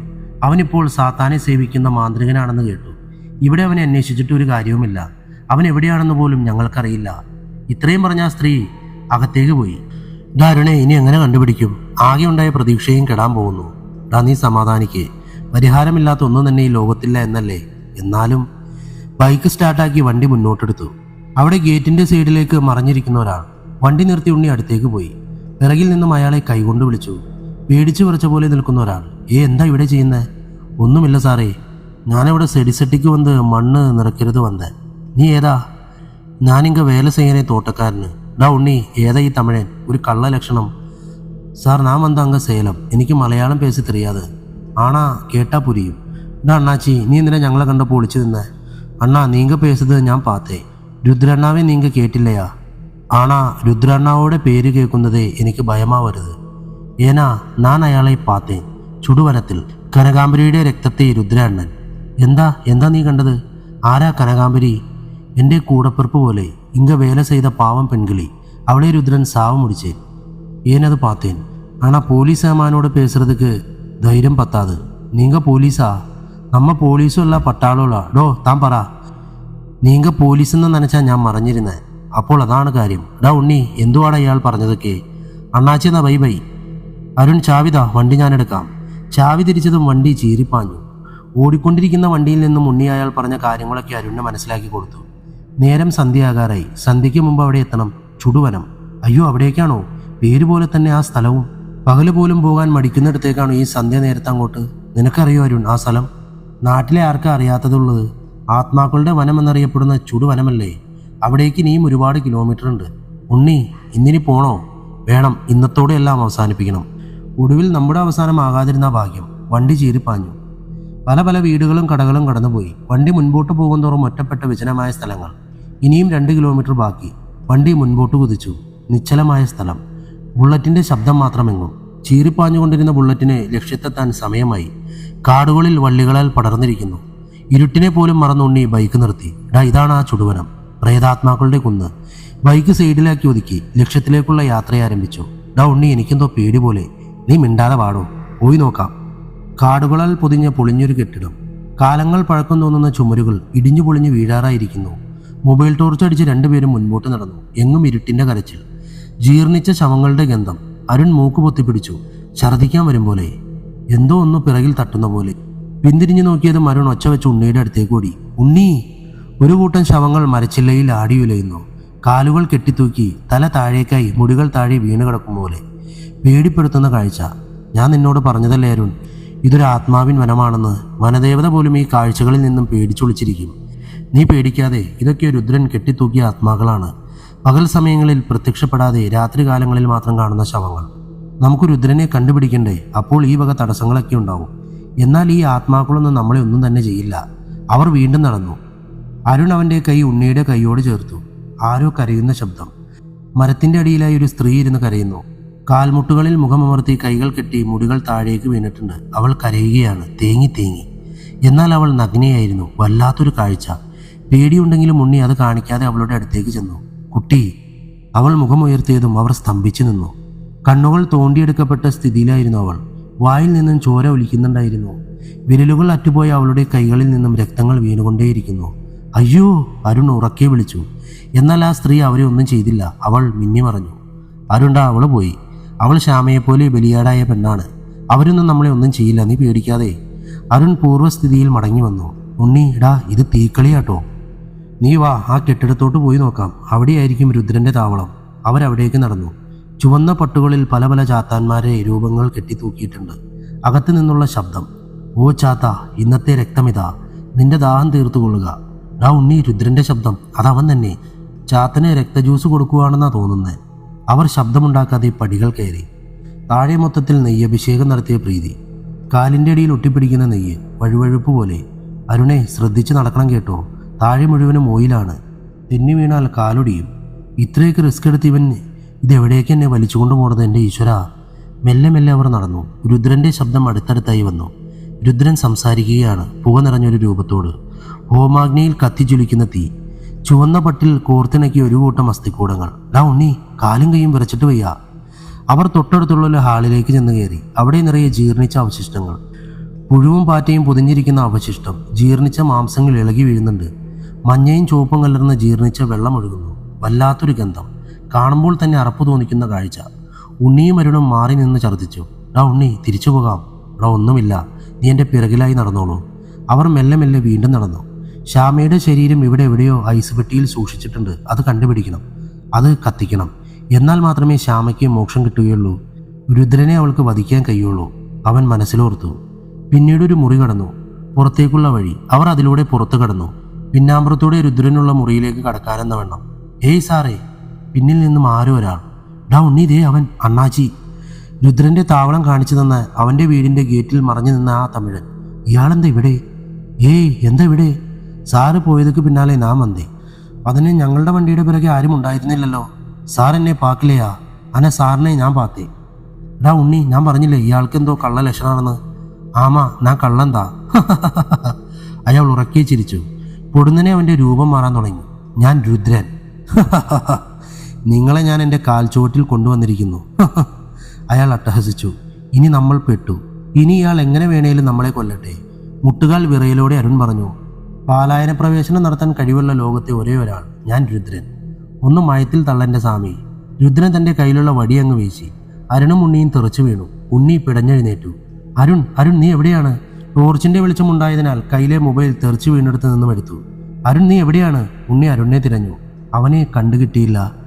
അതിശക്തമായ കാറ്റ് വന്നതും ജീർണിച്ച ശവത്തിന്റെ ഗന്ധം എങ്ങും നിറഞ്ഞു. ഉണ്ണി അകലങ്ങളിലേക്ക് തെറിച്ചുകൊണ്ടേയിരുന്നു. കഴുത്തിൽ കറുത്ത ചരടിൽ കോർത്തിരുന്ന അയ്യപ്പസ്വാമിയുടെ താലിയും പിടിച്ചവൻ പ്രാർത്ഥിച്ചു. ഈ രാക്ഷസനിൽ നിന്നും എന്നെ രക്ഷിക്കണേ അയ്യപ്പ. അയ്യപ്പൻ കേട്ടെന്ന് വേണം കരുതാൻ. പെട്ടെന്ന് വന്ന കാറ്റ് പെട്ടെന്ന് തന്നെ ശാന്തമായി.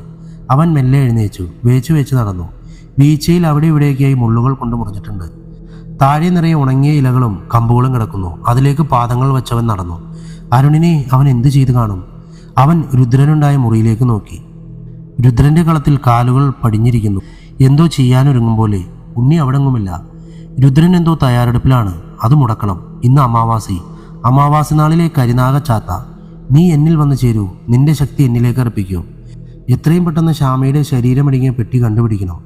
അവൻ ലക്ഷ്യത്തിലേക്കുള്ള യാത്ര വീണ്ടും ആരംഭിച്ചു. പല പല മുറികളിലായി കയറിയിറങ്ങി.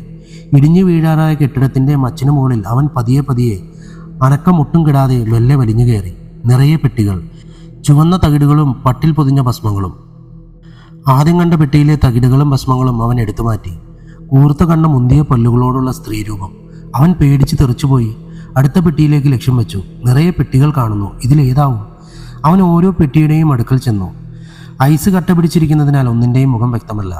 ഒരു ചുവന്ന കളർ മങ്ങിയ ഐസ് പെട്ടി അവൻ്റെ ശ്രദ്ധയിൽപ്പെട്ടു. അതിൻ്റെ അടുത്തെത്തിയതും ചെമ്പകപ്പൂവിൻ്റെ ഗന്ധം. ഇതാണ് ശ്യാമയുടെ ശരീരമടങ്ങിയ പെട്ടി. ഞാൻ കണ്ടെത്തിയിരിക്കുന്നു. രുദ്രന്റെ അവസാനം തുടങ്ങാൻ പോകുന്നു. മനസ്സിലെ സന്തോഷം അവൻ്റെ മുഖത്തും പ്രകടമായി. അതിൻ്റെ തകിട് ഓരോന്നായി മെല്ലെ വലിച്ചു പൊട്ടിച്ചു. കാറ്റുകൾ ആഞ്ഞു വീശി. അവസാനം ബാക്കി വന്നൊരു തകിട് വലിച്ചതും അവൻ്റെ തലയിൽ കനമുള്ള എന്തോ ഒന്ന് വീണു. അവൻ മരണത്തിലേക്കെന്ന വണ്ണം ബോധം കെട്ട് വീണു. പിന്നീട് അവൻ ഉണരുമ്പോൾ രുദ്രന്റെ ഹോമകളത്തിലായി കിടക്കുകയായിരുന്നു. ഞാൻ മരിച്ചില്ലാലേ? നീ എൻ്റെ രക്തം ഊറ്റിയെടുക്കാൻ പോവുകയാണോ? രുദ്രന് മറുപടി ഒന്നുമില്ലായിരുന്നു. അവൻ മന്ത്രങ്ങൾ ഉരുവിടുകയാണ്. ഓം ഉപാസനമൂർത്തികൾ. രുദ്രൻ ഉണ്ണിയുടെ കാല് വലിച്ചു കൊണ്ടുപോയി. ഉണ്ണിക്ക് മേലാസകലം വേദന അനുഭവപ്പെട്ടു. എവിടേക്കാണ് എന്നെ കൊണ്ടുപോകുന്നതെന്ന് ചോദിക്കണമെന്നുണ്ട്. എന്നാൽ പകുതി ബോധമേ ഉള്ളതാനും. ഒരു മരത്തിന്റെ അടിയിൽ കൂടി അവൻ ഉണ്ണിയെ വലിച്ചു കൊണ്ടുപോയി. നിറയെ കത്തിയും വാളുമൊക്കെയും മരത്തിന് താഴെ കൂടിയിരിക്കുന്നു. അതിലെ വാളെടുത്ത് ഉണ്ണിയുടെ വിരലിലേക്ക് ആഞ്ഞു. പെട്ടെന്ന് രുദ്രൻ നിലത്ത് വീണു. ഉണ്ണി മുകളിലോട്ട് നോക്കി. മരത്തിന് മുകളിൽ അരുൺ. ഉണ്ണിക്ക് നാവ് വഴങ്ങിയില്ല. അരുണേ, നീ മരിച്ചില്ലടാ. ഞാൻ മരിച്ചിട്ടൊന്നുമില്ലടാ. തെറിച്ചു വീണപ്പോൾ ബോധം പോയി. കണ്ണു തുറക്കുമ്പോൾ ഞാൻ മരത്തിലായിരുന്നു. എങ്ങനെ ഇവിടെ എത്തിയെന്നൊരു പിടിയുമില്ല. നിന്നെ പിടിച്ച് വലിച്ചുകൊണ്ടു വന്നപ്പോൾ ഞാൻ കണ്ടു. പൊട്ടിയിരുന്ന മരച്ചില്ല തൂങ്ങിക്കിടക്കുന്നുണ്ടായിരുന്നു. അതെടുത്ത് അയാളുടെ തലക്കിട്ട് ഞാൻ. രുദ്രൻ ബോധത്തിൽ നിന്നും ഉണരുന്നതിന് മുമ്പ് അത് ചെയ്യണം. ഉണ്ണി അവൻ്റെ ഹോമകുളത്തിൽ പോയി എല്ലാം നശിപ്പിച്ചു. മരത്തിൽ കൊത്തി തീർത്ത ചാത്തനെ തീയിലേക്ക് എറിഞ്ഞു. അരുൺ അവിടെ എന്തൊക്കെയോ കാട്ടിക്കൂട്ടി. മച്ചിന് മുകളിലേക്ക് ഓടി. ഒടുവിൽ ബാക്കിയായ തകിട് വലിച്ചൂരി. ശ്യാമയുടെ ശരീരം പുറത്തെടുത്തു. ദുർഗന്ധം നിറഞ്ഞതാണെങ്കിലും അതൊക്കെ സഹിച്ചവർ അവിടെ ഒരു കൂട്ടം ഇലകൾ കൂട്ടിക്കത്തിച്ചു. അതിലേക്ക് അവളെ ഇട്ടതും ആലിലകൾ പറന്നു പൊങ്ങും പോലെ ആകാശത്ത് നിന്നും മിന്നൽ പിളർപ്പുകൾ തെളിഞ്ഞു വന്നു. മാനം രണ്ടായി പിളരും പോലെ. പേടിച്ചു വിറച്ച അരുൺ പറഞ്ഞു, ഡാ ഉണ്ണി, സുനാമി, പ്രളയം, ഇതിലെന്തോ ഒന്ന് വരാൻ പോകുന്നു. ഉണ്ണി രുദ്രന്റെ അടുക്കിലേക്ക് ഓടി. അവന് സ്വബോധം വന്നിരിക്കുന്നു. അവൻ ആർത്ത് കരയുകയാണ്. ചാത്താ, എന്നിലേക്ക് വരൂ. അവൻ ഉറക്കെ കരഞ്ഞു. അവൻ്റെ ശരീരമാസകലം വിണ്ട് കീറി തുടങ്ങി. ഇത് കണ്ടതും അരുൺ ബോധമറ്റ് താഴെ വീണു. പെട്ടെന്നൊരു പുക. അതിന് പതുക്കെ രൂപമാറ്റം വന്നു. വെള്ള നിറത്തിലുള്ള സാരിയിൽ അവൾ ശ്യാമ. കണ്ണുകളിൽ അഗ്നി പുകയുന്നു. കണ്ണിലും ചുണ്ടിലുമായി രക്തം ഒലിച്ചിറങ്ങുന്നു. മുഖമെല്ലാം വെട്ടുകൊണ്ട പാടുപോലെ ചുവന്ന ചോരവരകൾ. കൈവിരലുകൾ പാതി മുറിഞ്ഞിരിക്കുന്നു. അതിലൂടെ രക്തം ചീറിപ്പാഞ്ഞു വരുന്നു. പാറിപ്പറന്ന് നടക്കുന്ന കറ്റയാർന്ന മുടി. യഥാർത്ഥ യക്ഷി. ഭയാനകം. ഉണ്ണിയുടെ നെഞ്ചൊന്നു പിടച്ചു. ഉണ്ണി മരത്തിൻ്റെ മറവിൽ നിന്നും അവളിലേക്ക് ദൃഷ്ടി പായിച്ചു. അവൾ ആർത്തിച്ചിരിക്കുന്നു. ആ ചിരിയിൽ ഭൂമി കുലുങ്ങും പോലെ. രുദ്ര, നിന്റെ അന്ത്യമിതാ. ഇതും പറഞ്ഞ് രുദ്രൻ്റെ തലയിൽ 2 കൈകളും അവൾ അമർത്തിപ്പിടിച്ചു. 2ആയി വലിച്ചു. അവൻ്റെ ശരീരത്തെ 2ആയി പിളർന്നു. രുദ്രൻ്റെ 2 ശരീരഭാഗങ്ങളും ഓരോ വഴിക്കായി ഓടിത്തുടങ്ങി. ആ, അവൻ തേങ്ങി, വേദന കൊണ്ട് പുളയും പോലെ. രുദ്രൻ്റെ ചോര ഒഴുകി ഒഴുകി ഒലിച്ചുപോയി. ശേഷം അവൻ ഭസ്മമായി മാറുകയാണ്. അവൻ മണ്ണോടലിയാൻ തുടങ്ങിയിരിക്കുന്നു. അവൻ അലിഞ്ഞു ചേർന്നു. അവൻ മണ്ണോട് ചേർന്നു, ഭസ്മമായി മാറി. അത് നോക്കിയ ശ്യാമ ആർത്ത് ചിരിച്ചുകൊണ്ടേയിരുന്നു. മനസ്സിൽ നിർവൃതി കൊള്ളുന്ന കൊലച്ചിരി. പൊടുന്നനെ വന്ന കാറ്റും മിന്നലും മടങ്ങിപ്പോയിരിക്കുന്നു. എങ്ങും ശാന്തം. കത്തിത്തീരുന്ന ശ്യാമയുടെ ജനത്തിനരികെ ഉണ്ണി നോക്കി നിന്നു. നിലാവിലെന്ന പോലെ ഒരു പുക രൂപം തീയിലേക്ക് വന്ന് കത്തിത്തീരുന്ന പുകയിൽ നിന്നും 2 രൂപങ്ങൾ കൈകോർത്ത് പിടിക്കും പോലെ മുകളിലേക്ക് ഉയർന്നു. ആകാശത്തിലെ മേഘങ്ങളിലൂടെ അതെവിടെയോ പോയി മറഞ്ഞു. ഉണ്ണി ഇമ വെട്ടാതെ നോക്കി നിന്നു. ശ്യാമ, അവളെ കൊണ്ടുപോയ കരങ്ങൾ അപ്പോഴേട്ടൻ്റെതാകും. അവിടെയെങ്കിലും അവരൊന്നിക്കട്ടെ, അവരുടേതായ ലോകത്തേക്ക്. അരുണ്ട, എഴുന്നേൽക്ക്. നമ്മുടെ ലക്ഷ്യം സഫലമായിരിക്കുന്നു. നമുക്ക് തിരികെ പോകാം. ബോധമറ്റ് വീണ അരുൺ ഉറക്കത്തിൽ നിന്നും ഉണർന്ന പോലെ എഴുന്നേറ്റു. അവർ തൻ്റെ ബൈക്കിനടുത്തെത്തിയതും അരുണിൻ്റെ ഫോൺ ബെല്ലടിച്ചു. ഫോൺ കട്ട് ചെയ്തതും അരുണിൻ്റെ മുഖം വല്ലാതെയായി. ഡാ ഉണ്ണി, ബഷീറ വിളിച്ചേ. കാവിന് പരിസരത്ത് ചെറിയച്ഛൻ മരിച്ചു കിടക്കുന്നുവെന്ന്. അവൻ്റെ മനസ്സ് മന്ത്രിച്ചു. കർമ്മഫലം. അവൾ അത് നിറവേറ്റിയിരിക്കുന്നു. അപ്പോഴും അവൻ്റെ ബൈക്കിന് പിറകിൽ ഒരു ചെമ്പകപ്പൂ അവനെ കാത്തു നിൽപ്പുണ്ടായിരുന്നു. കഥ അവസാനിച്ചിരിക്കുന്നു. എങ്ങനെയുണ്ട്? തൊണ്ടയടിഞ്ഞു പോയിട്ടോ. എന്തായാലും പുതിയ കഥയുമായി വീണ്ടും വരാം. Love you all. ബൈ.